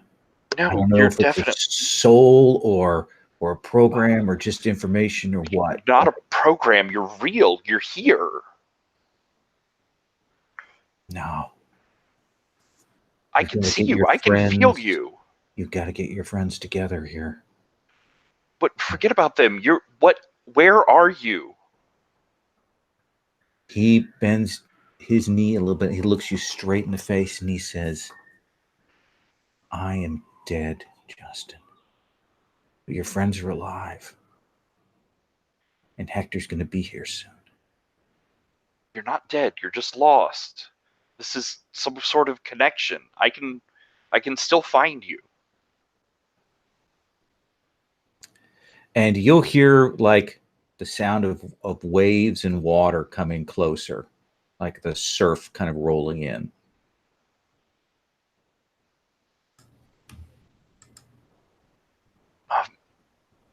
Hector, what does he even want? He wants to connect everyone. He wants to get in everyone's head, get them to spread his code out there. You need to find a way out of this, and you need to find him in the real world. But if you're here, why would I go back there? Because he's going to be here soon. That's fine. If he's connecting everyone, and could everybody see their loss? Would you be around? You don't understand. It's not. This isn't heaven. And he turns into just this watery puddle black form, and it splashes down and sprays across you.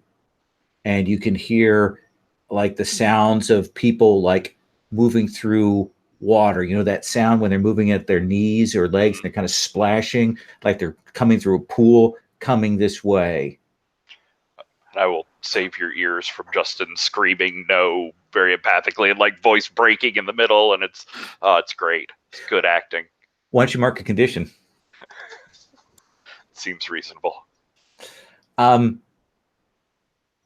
Nikki, Darlene, Holly, you're kind of standing there,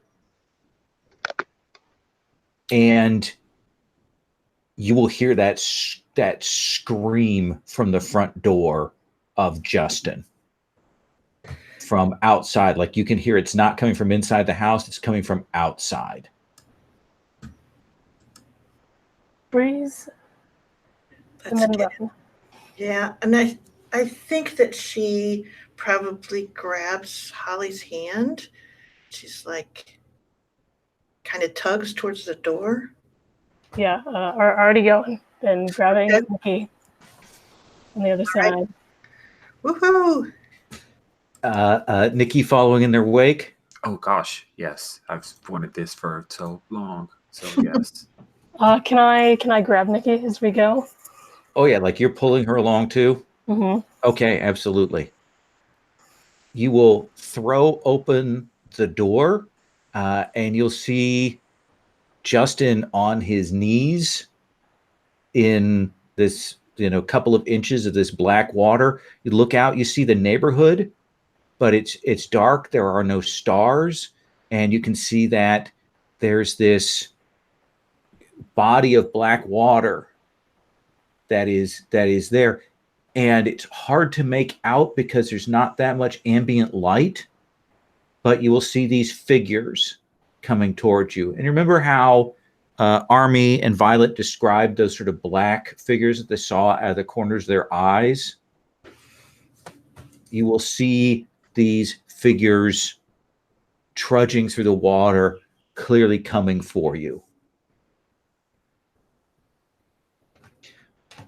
What do you do, Darlene? I pull Justin up. I think I grab the back of his collar to start hauling him up. Just that sort of up, come on. And just to give him some motive force. I know that Nikki and Holly will be more effective of actually pulling him up, but she's trying to guide him that way. You'll be successful in getting him to move as he stands up to fight off your grip, saying, he was here. He was here. He's still out there. Yes, and I grab your collar and pull you into the doorway, I think would be it, with the other two helping me, I'm assuming. Justin, is there any question that the three of them can pull you inside? Darlene, yes. The three of them now. Okay. Nikki, Holly, do you pull Justin in? Yeah, definitely. Mm-hmm. Always saving it for himself. And you pull him in, and he's tracking this black water footprints into the house. And even as you kind of pull him back in, and the front hallway light is on, you'll see he leaves those black barefoot footprints there, and the water from them will sit there for a second and then start to pool together, like it draws together. All that water kind of pulling in here, and door is shut, and you can see figures moving around the outside of the house now. And I think Holly's probably the last one in, and just staring at that, and then turning out the people in the door, and just says, "I think it took us anyway." And she goes, "No, we can." And she sort of turns to Nikki and she goes, "How do you fight them in the Golden Axe?"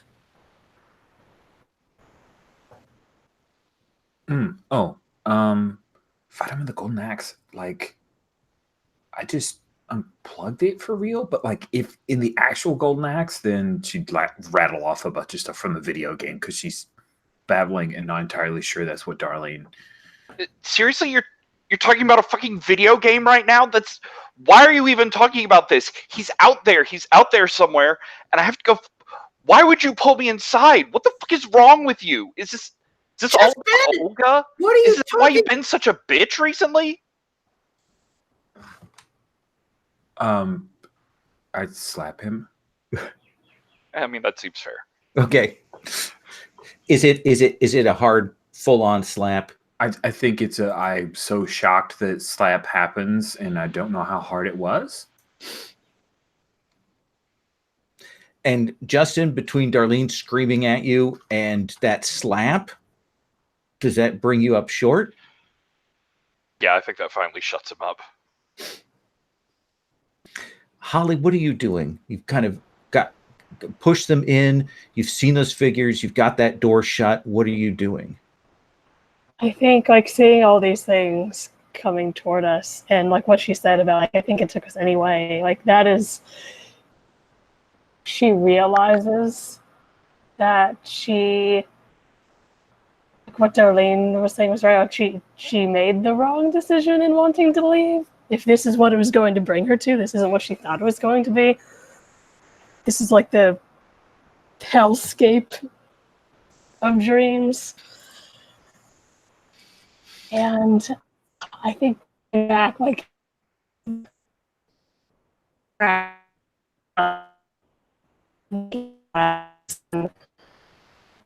Well, I lost that last sentence.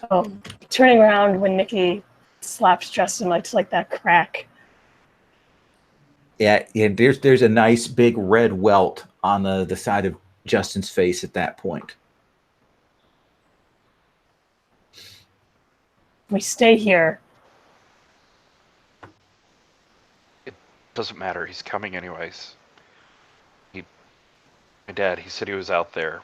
Just so we're clear, Hector. It's not your dad. It's not your dad. It's all lies. This is some alien bullshit, and we need to stop and like just fight this. You didn't talk to him. You don't. It was. But that doesn't matter. Hector is coming. And we know that the Golden Axe fight was there to keep Hector from taking over. So how did they fight him? So we need food to heal. This is what I heard.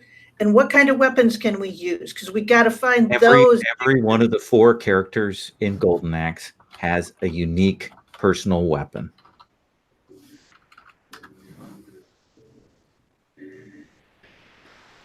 Really? Yes. I think when you say that, we get the shot of like the ruined hammock out the back. Nice. Yeah, and there are things moving around the outside, and it's starting to be like a zombie movie. That sort of hands pressing in on the windows, leaving these wet handprints where they touch. Okay, I've got my camera. I set my flash charging up, and I'm like, okay, I got area effect, guys. So Darlene's bracing her camera. What are you doing, Nikki? Whip out my Amiga because I brought my kit and I start connecting to the internet. And you got that. It's almost like a rigger sling, the computer in the backpack kind of thing. And like it's not plugged in, but it turns on kind of thing. And you look like you're from that Cyberpunk video that they did for Shadowrun.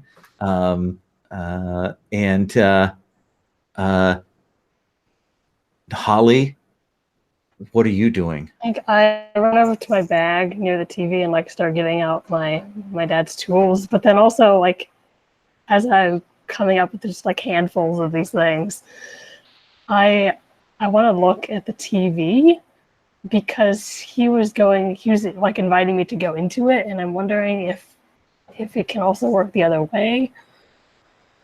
Yeah, and you still see that black water in the screen there. And could I roll something here to find out if, like, could that be a way back? Let's have you roll investigate. Okay. That is 5 dice.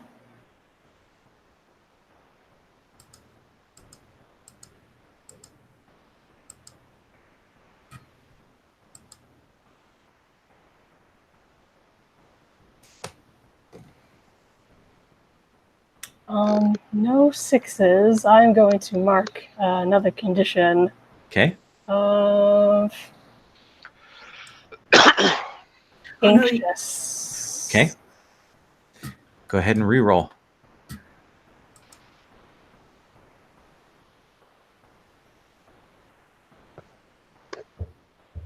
1-6. 1-6. So you can see the windows are starting to like buckle, but you will definitely look, and you're like, when you saw the water in the vision when it was kind of going through, it was like the surface of the water, and now that you're looking at the water that's on the TV, it's almost like you're looking up, you're underwater, and you're looking at the top of a pool, like the sort of the lighting of it and the shape of it has. So yeah, it feels like you've flipped sides. The problem is that the TV is only big enough for like one person to go through at a time.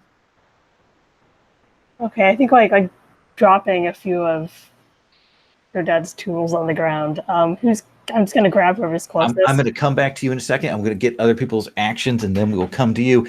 Yep. Justin, been slapped. People are smashing at your house, the doors, windows. You see Nikki go into action. You see Darlene, and you hear that. Her camera usually makes that little tiny whine for the flash charging up, but now it makes a whole kind of big power up sound when she does that, like whoop. What do you do, Justin? I think he's gonna, like, while Holly's fumbling through her bag, he's gonna run over to the VCR, Okay. and hit eject and make sure to grab that tape. Okay. And then, like, as she's spilling things all over the floor, I feel like maybe there's like a crowbar or something that he'll grab up to defend against shadow water monsters or something. Absolutely. That door comes in, Darlene. They just smash it off its hinges, and there are these figures that come rolling in. And when the frame is full, I will take a picture with the flash. What do you think is the appropriate skill for flashing with your magic camera in a mere dream universe? Oh, man. That is interesting.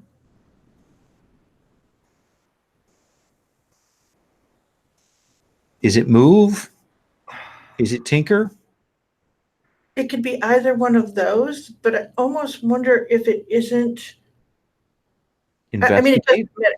It is sort of like her using the camera, which is pretty much looking through it to find that shot, that proof of value. So, let's do investigate.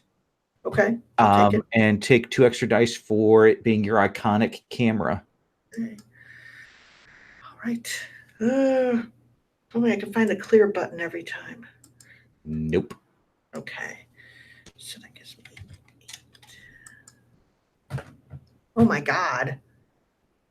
Nothing? Nothing on 8 dice. Okay. Shame.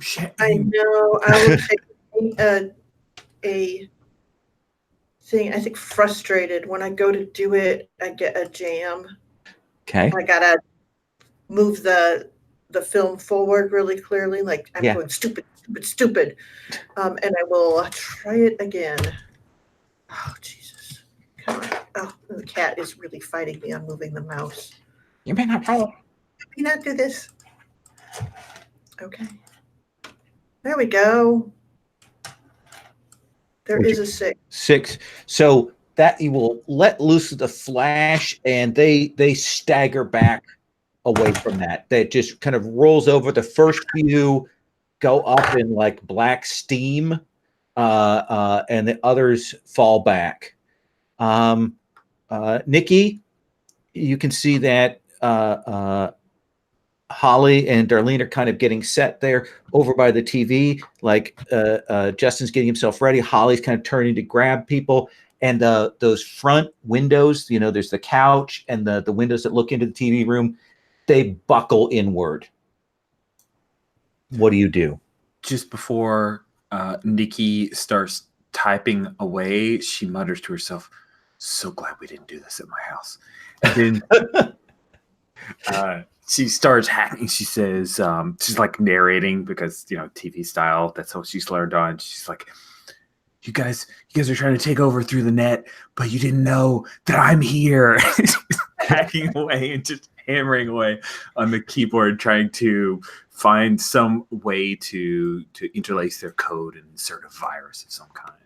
Program plus tech plus 2 dice for your iconic Amiga deck. 4,000. My deck. That's right. It's my deck.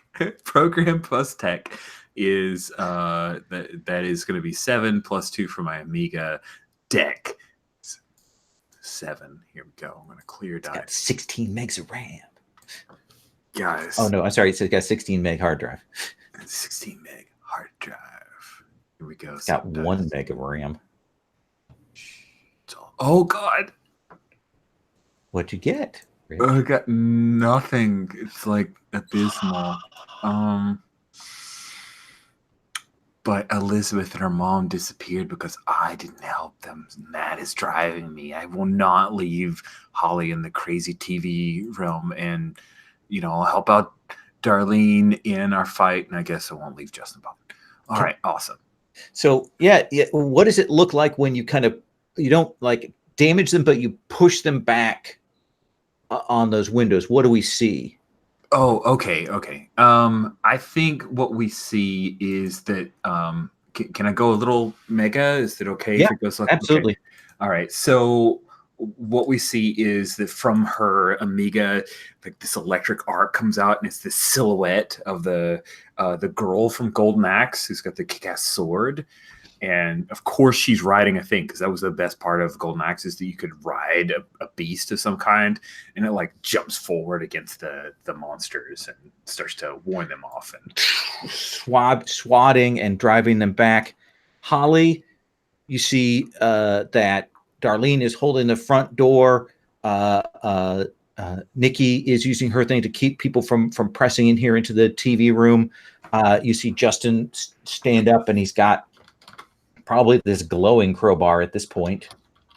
What do you do, Holly? Well, Justin's closest. So I think I would like to the room at large too. Like we can.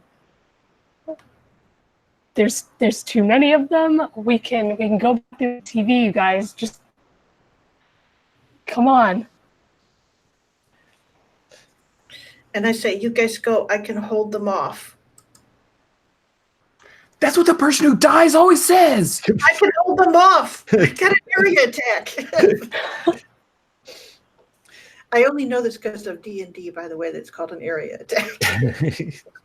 D&D, which I ran for you, so yes, good.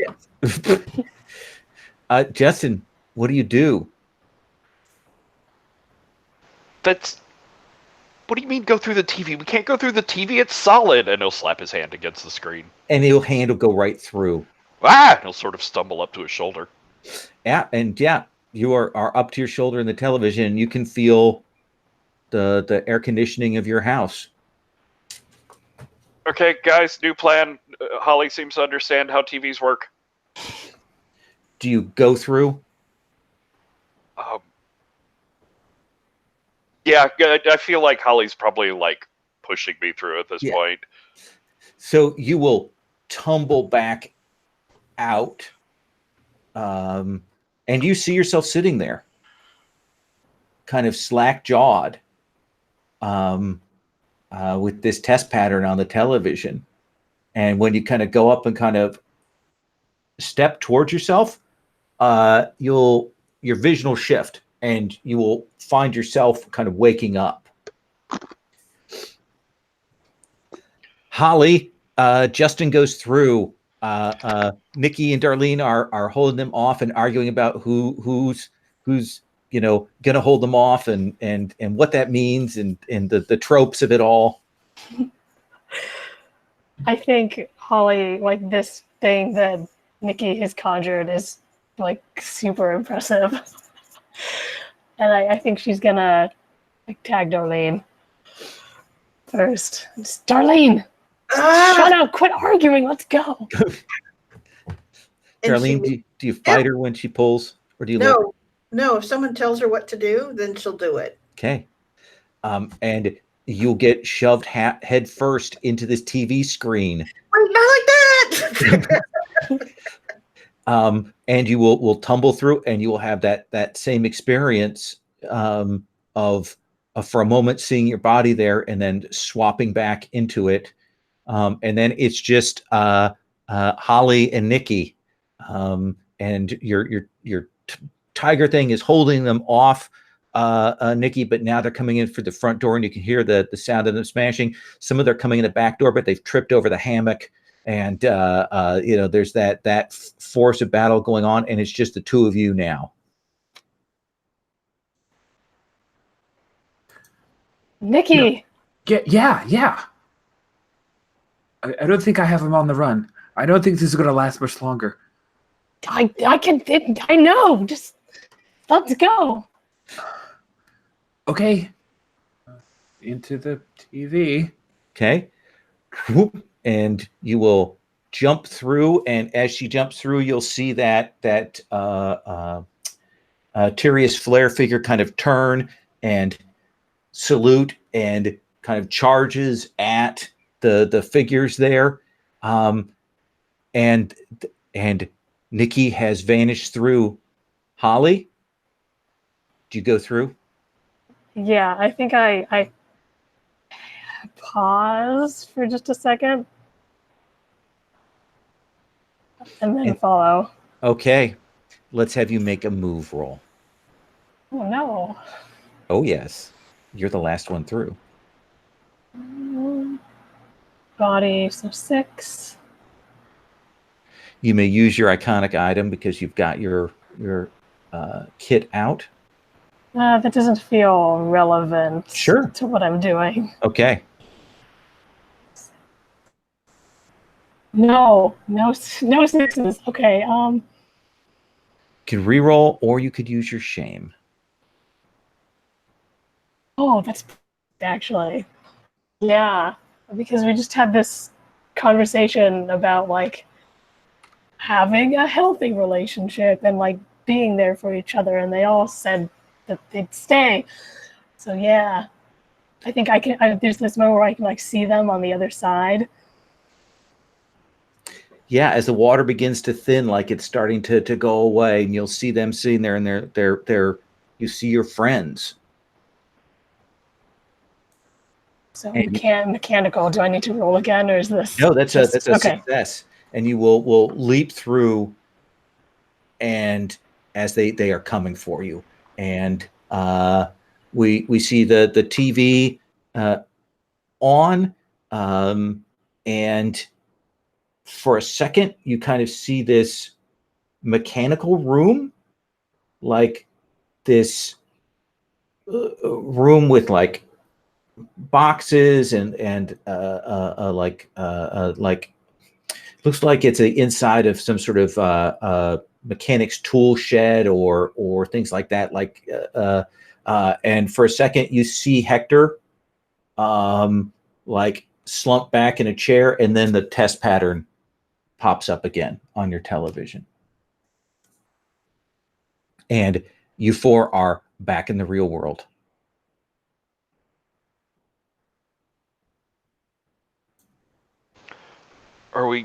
Is this here? It's where we are now here. We gotta find Hector. I don't think we do. What? When I was coming through, you guys didn't see this? He was like unconscious in his chair on the TV. Oh wow. Find him. I think it's over. We think he's like dead? Or stuck on the other side or something.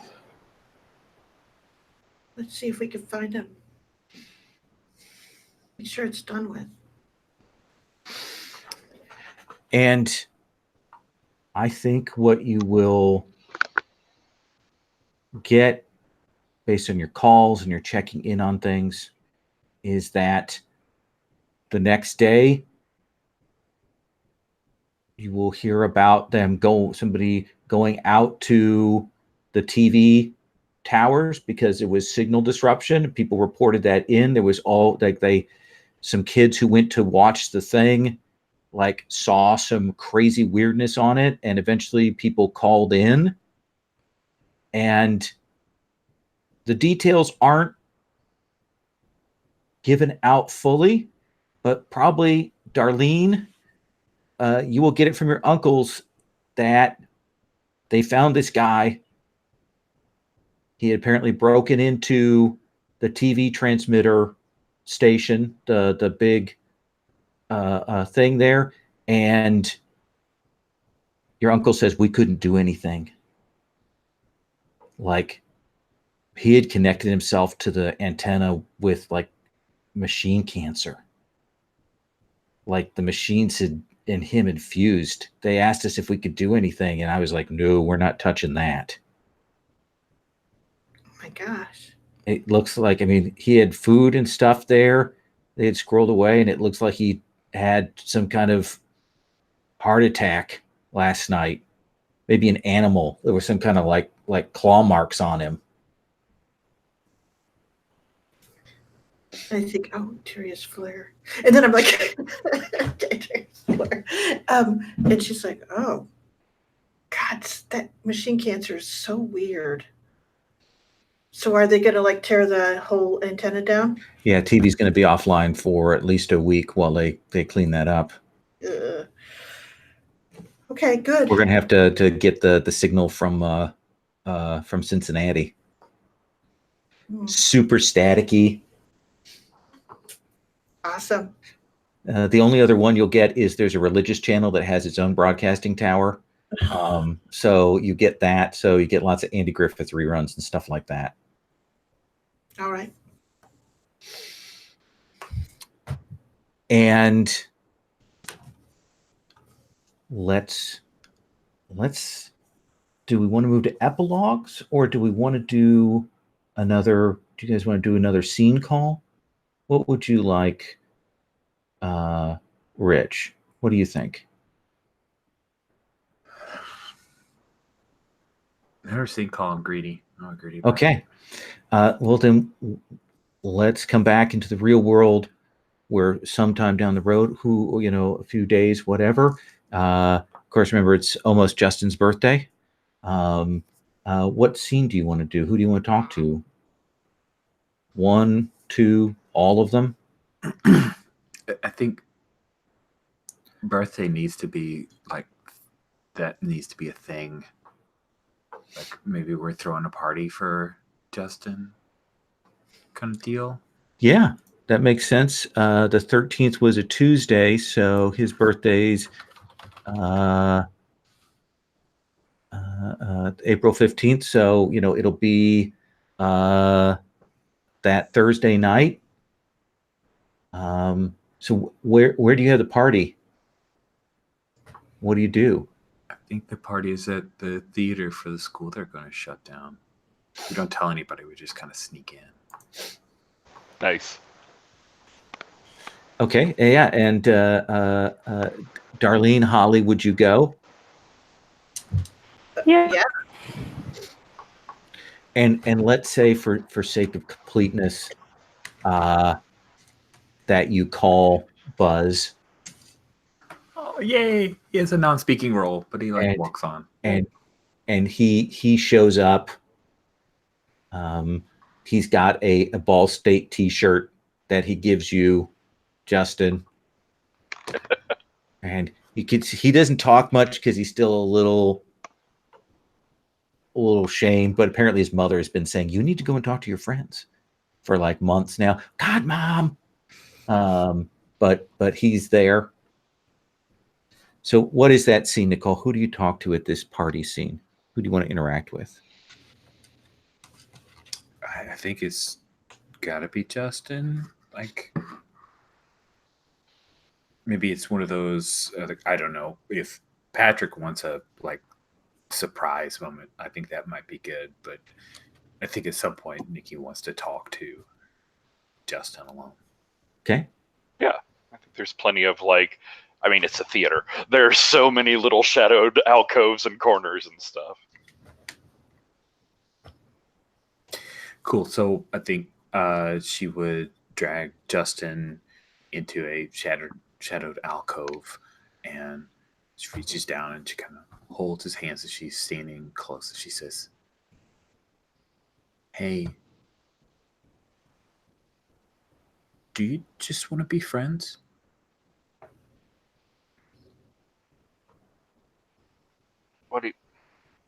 What do you mean? I've been trying to get you to actually date me for a while, and you just thought I was being a bitch. And that's not good for either of us.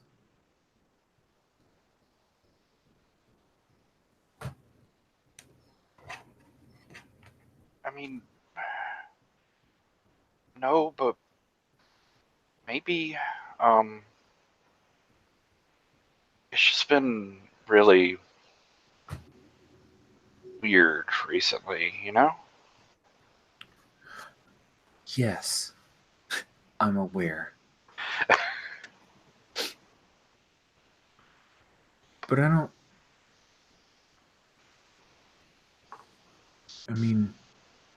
not asking for us to be friends like they do on TV, which means breaking up, but maybe we were better as just friends.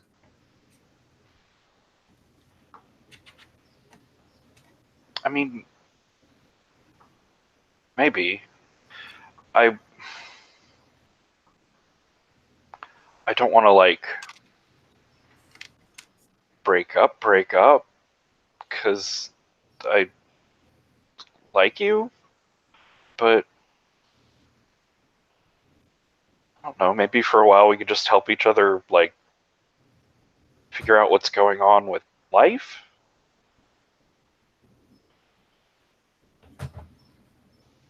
Yeah. Can we have sex too? I'm going to cut on that line right there.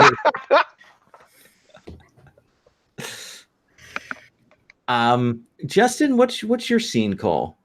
Either there or otherwise that you want to do, either with family or another PC or an NPC. I think I'd catch Holly sometime there in the theater.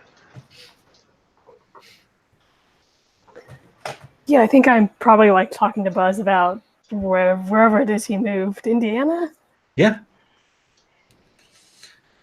And Buzz is like, and he asked you to marry him? Oh, you've got to stop telling people that story. Well, now everyone knows, so it's fine. I haven't even seen him since, and my dad is like, "Oh, you're too good for him," but he's my dad, so. Well, yeah. Hey, Buzz, can I steal Holly for a second? I just wanted to talk to her about something real quick. Sure, there's cake. Buzz heads over. Give me a piece. Okay.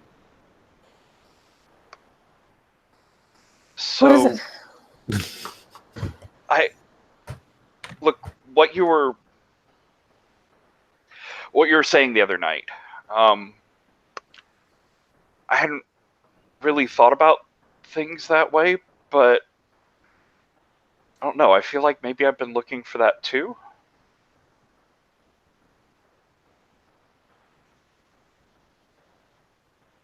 Are you? Yeah, I think so. I think maybe in similar ways.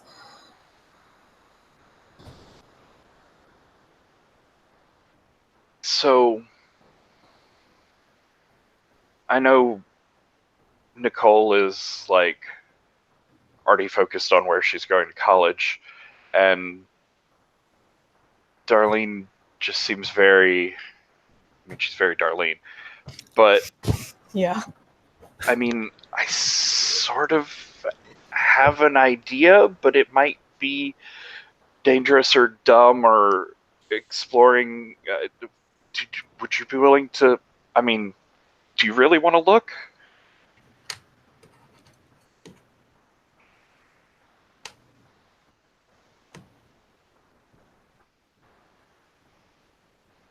Tell me. With So, like, yeah, I think that's like. Tell me what you're thinking is like. I'm in. and I think it sort of like fades off after he's like he looks around back and forth, make sure no one's listening. So, you know that guy Greg from the mall? Just sort of cut off there. Interesting. Holly, since we kind of cut onto you, what scene do you want to call? Let's go with Darlene. Okay. At the party or elsewhere? Let's go with the party. Okay. I think a little later on, after everything with Justin has been talked over and like we've agreed to go to the mall at some point or whatever. Right. And yeah, I think I'm drinking like a Coke. And Conspicuously. yeah. And just sit next to Darlene. Hey. Hey. Hey, I brought you something. And she'll sort of reach down and get a folder out and she'll hand it to you. A bunch of photos, yeah.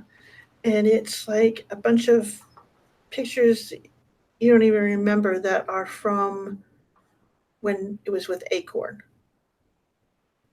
So it's you and Acorn and you're feeding and say, I kind of hid these. I didn't know what to do with them. And it was really shitty and selfish of me, but I was kind of scared of them.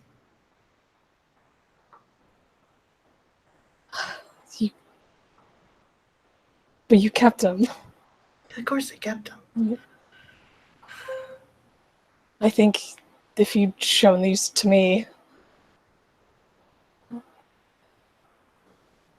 this is the right time. I do feel less frightened. I don't know. Something's changed. It's because I've got your back. And she goes, it's so true though. And she goes, it's 4 years and I've depended on you so much. You depended on me. Yeah. I mean, I always needed you there. I needed sometimes someone to lean on and sometimes someone to tug against. I don't know. I don't get it. But I'm glad you stuck with us. Yeah. And I'm sorry I didn't give you these pictures, and yet I guess if this is the right time, I'm glad I held on to them. Half of the time I don't know what I'm afraid of.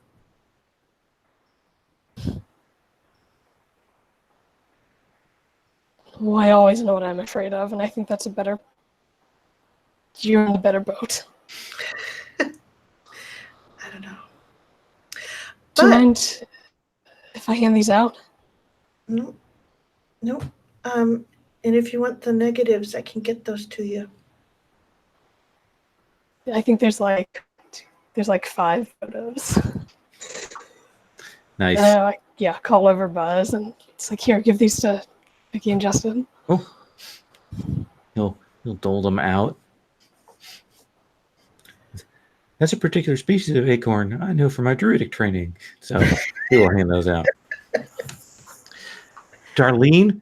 Yeah. What let's have you call a scene. I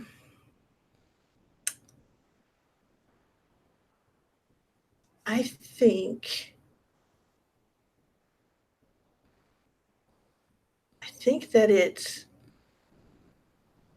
it's me and Nikki. And it's at the tail end of that party. Okay. And she kind of walks up to Nikki and she goes, "Hey, you going to St. Joe next year?" Yeah. Sorry. I talked to Miss Hickenlooper, and I guess nothing happened. But yeah. I am too. What? My uncles pulled all the strings, as they say they know where all the bodies are buried. They didn't need to pull any strings because you're an excellent student and you're really smart and creative and you have all kinds of different like She electives says, that you could. and that's what they say, but they still pulled the strings, and I'm really glad because I want to go to school with you for this last year so that I don't slack off and become a real loser. You never be a loser, darling. You're like a really good student. You're not No. And she kind of goes, "No, you're a really good student." And that's the only way I know what I'm doing sometimes. So I have you picked your college yet? I'm thinking about going to like Berkeley, maybe. Ooh, full West Coast. Yeah. They have a really good fine arts program. They do. We should go.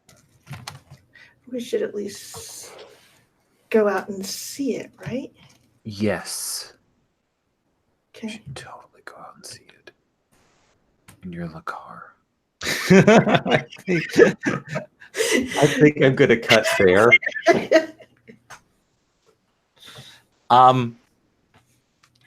Nicole, Nikki, Juice Shack. Mm-hmm. What is your epilogue? I think that the epilogue is it's basically like the thing of like the TV comes across, we see Berkeley, like there's a sign, right? Because that's what you do in TV, right? Right. You come across, and it's like move-in day, where all the kinds of people are just parents hugging and all kinds of stuff, and Nikki goes through those motions, and then it's kind of a montage of them finally leaving and her kind of shoving her dad and mom like out so she can sit down. And she looks up at the wall in her the concrete wall of her dorm room, and she's there for a moment. The bed hasn't even been made yet, and she looks down at all the Star Wars posters that she has in tubes, and she slowly starts pulling them out and putting them up on the wall. Nice. Justin, what is your epilogue? What do we see in the end bit here? So I just need to know briefly from Sarah, does Holly show up at the mall? Does she like go through with it? Yeah, I think so. Um, Especially pictures. So I think there's like this montage shot of them just like hanging around the mall in all these different like towards different entrances at different stores, and like Holly keeps going out for a smoke, and Justin joins her and awkwardly smokes a couple times. But then finally, like we catch sight of Greg coming out of a store, and Justin like pokes Holly. He's like, there he is. Now go, just like be cool. Just get us an invitation to his house tonight. Hey, Greg, Oh, hey, Holly, what's up? can we come tonight?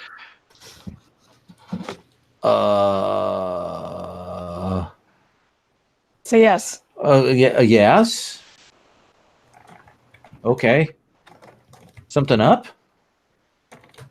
Nope. No, we just wanted to, we're just looking for something fun for the night. Everybody else is busy with everything. And I was like, what about Greg? We haven't hung out with Greg in forever. Okay, well, yeah, you guys can come over. Cool. You doing anything here? You want to get out of here? Oh, you want to go now? Sure. I mean, if you're doing No, I something. was just going to go to Hot Sam's, but yeah, we can go. Yeah. And Justin, like, sort of hitches his backpack on his shoulder, which is very full of probably books. And I think they turn, and Greg starts heading towards the exit, towards where he parked, and like Justin gives a look over to Holly, like, "You ready for this?" And there's this moment where like I remember like the black sludge, but this feels different. And but I think she mutters just like, just don't want to be on fire. And I think Greg like hits the exit door to the mall, and it opens up, and there's just this like bright light sort of blindingness that fades him out for a moment as the two of us like, I think I grab Holly's hand and we just head forward towards the door. And Holly, what is your epilogue?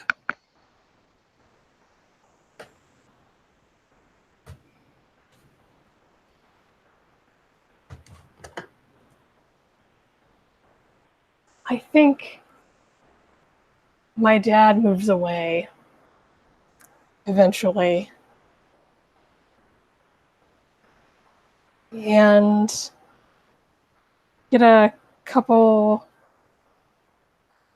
scenes, like, yeah, whether or not Justin stays in this other place, I think Holly like comes back and forth. And like the way that the world works, it's like it's possible for her to go from the mall, the other mall in Wayward, to like wherever her dad is living.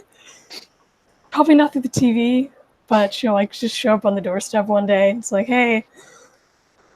Well, I thought you were hanging. Well, I'm glad to see you. Yeah, it's been a weird couple months, but I missed you. Do you want to go get dinner? Absolutely. Pizza Hut, Shakey's, someplace nice.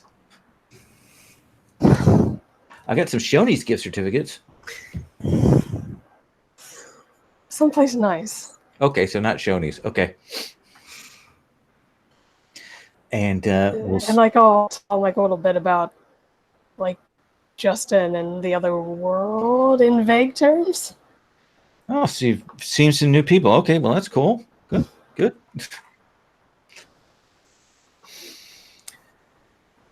Darlene, what is your epilogue?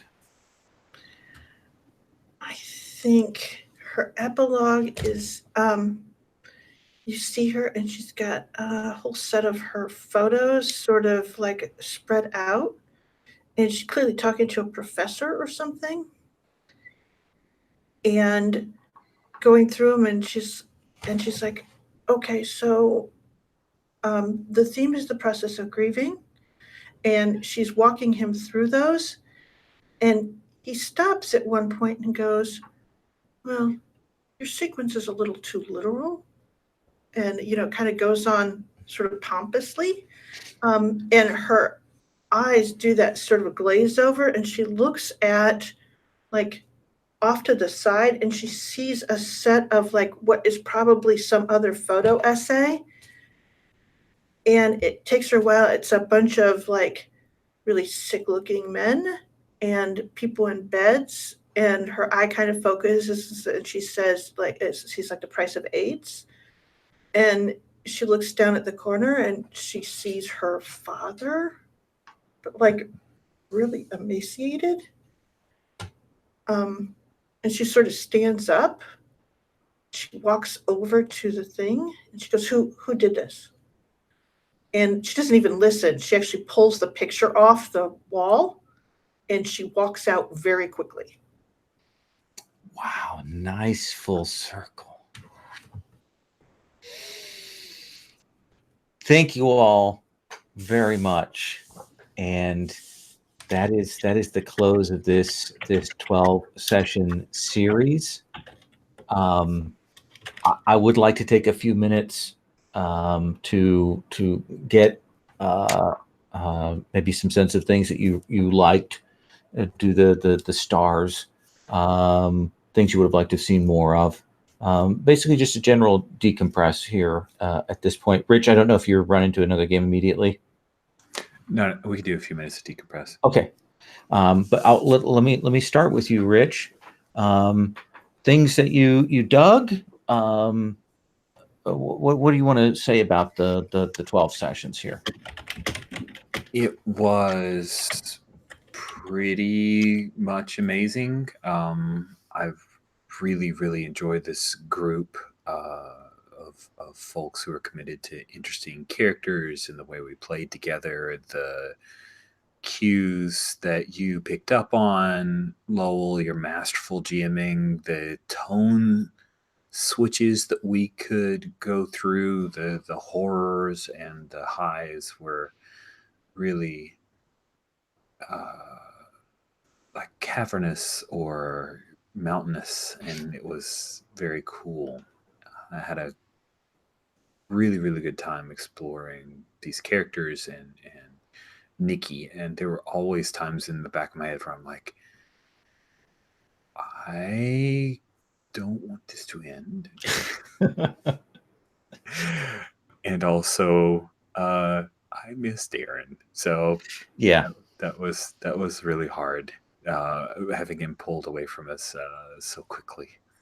So I hope he's doing well, but I appreciate you sticking Buzz in at the end so that we could even interact with him. It was like that cameo of the character. You're like, oh, it just exists for the moments, but you even voiced him a little bit, which was fun too. So this was great. This was really great. awesome. I'm glad you dug that. Patrick.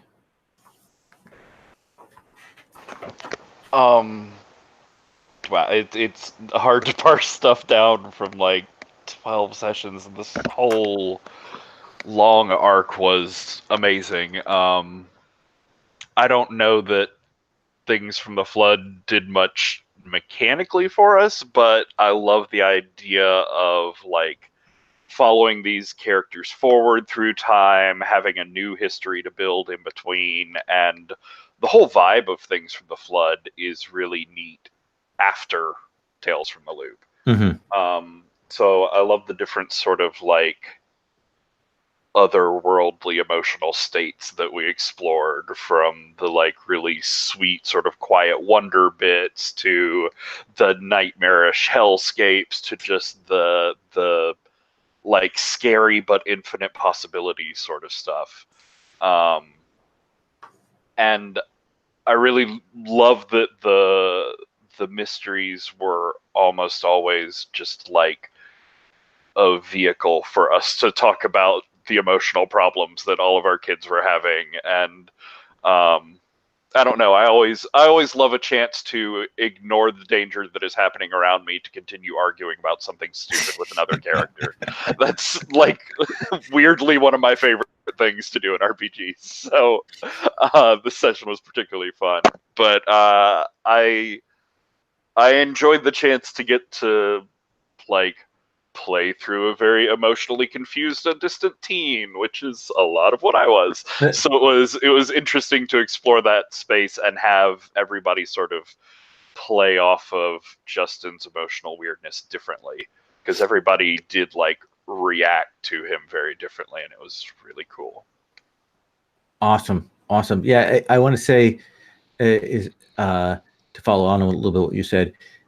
The group as a whole made that transition between the first part and the second part like hum. Like I had no idea what it was going to feel like with the 4-year jump, whether it was going to feel disconnected or whether it was just going to feel like the same old thing. But the all of you made that work, and it is really good. Like that's all on you guys. That I'm I've just got my hands on the steering wheel. It's all of you guys tuning the radio and all of that.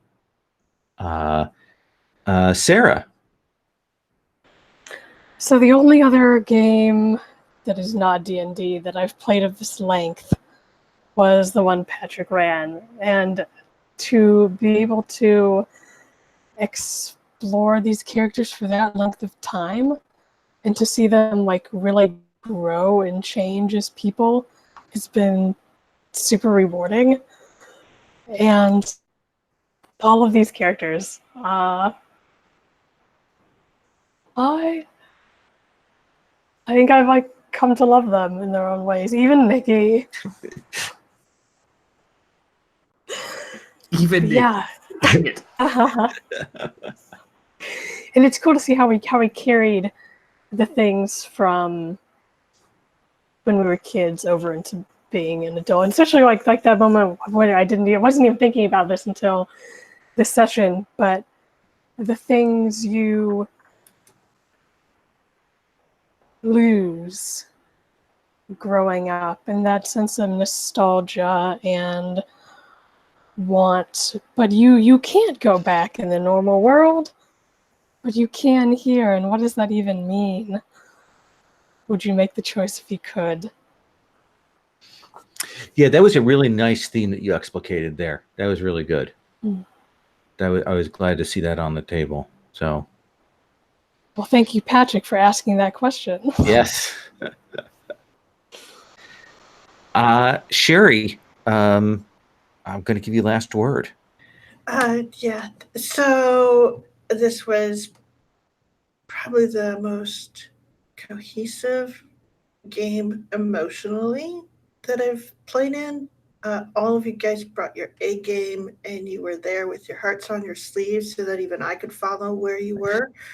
And I really loved sort of the inadvertent themes and the explicit themes that we ran through during the series.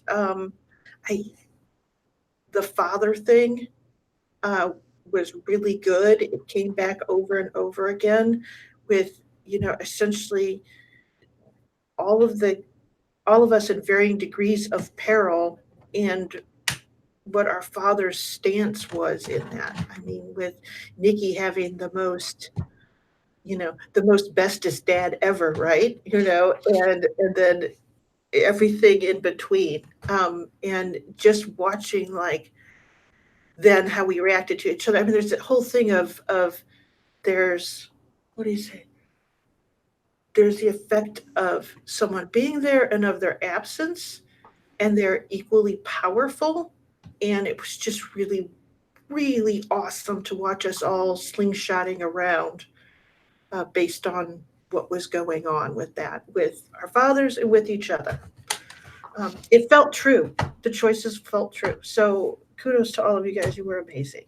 So I lied about last word. I'm going to say one more thing, and that is what made this for me so much like a TV show is that in season 2, one of the characters, one of the NPCs got written out and no one ever commented on it. We never saw Nikki's older brother in season 2, even though they had been a character in season 1. Like they went upstairs and we never saw them again, kind of thing. So it just occurred to me about that. Thank you all very much. That was a joy and delight every session. All of you are dynamite to play with. The game was super fun. I loved every minute of it. So just dynamite. And I love that I'm going to get a chance to play with all of you again because this was so good. So thank you all very much. I'm going to stop the broadcast.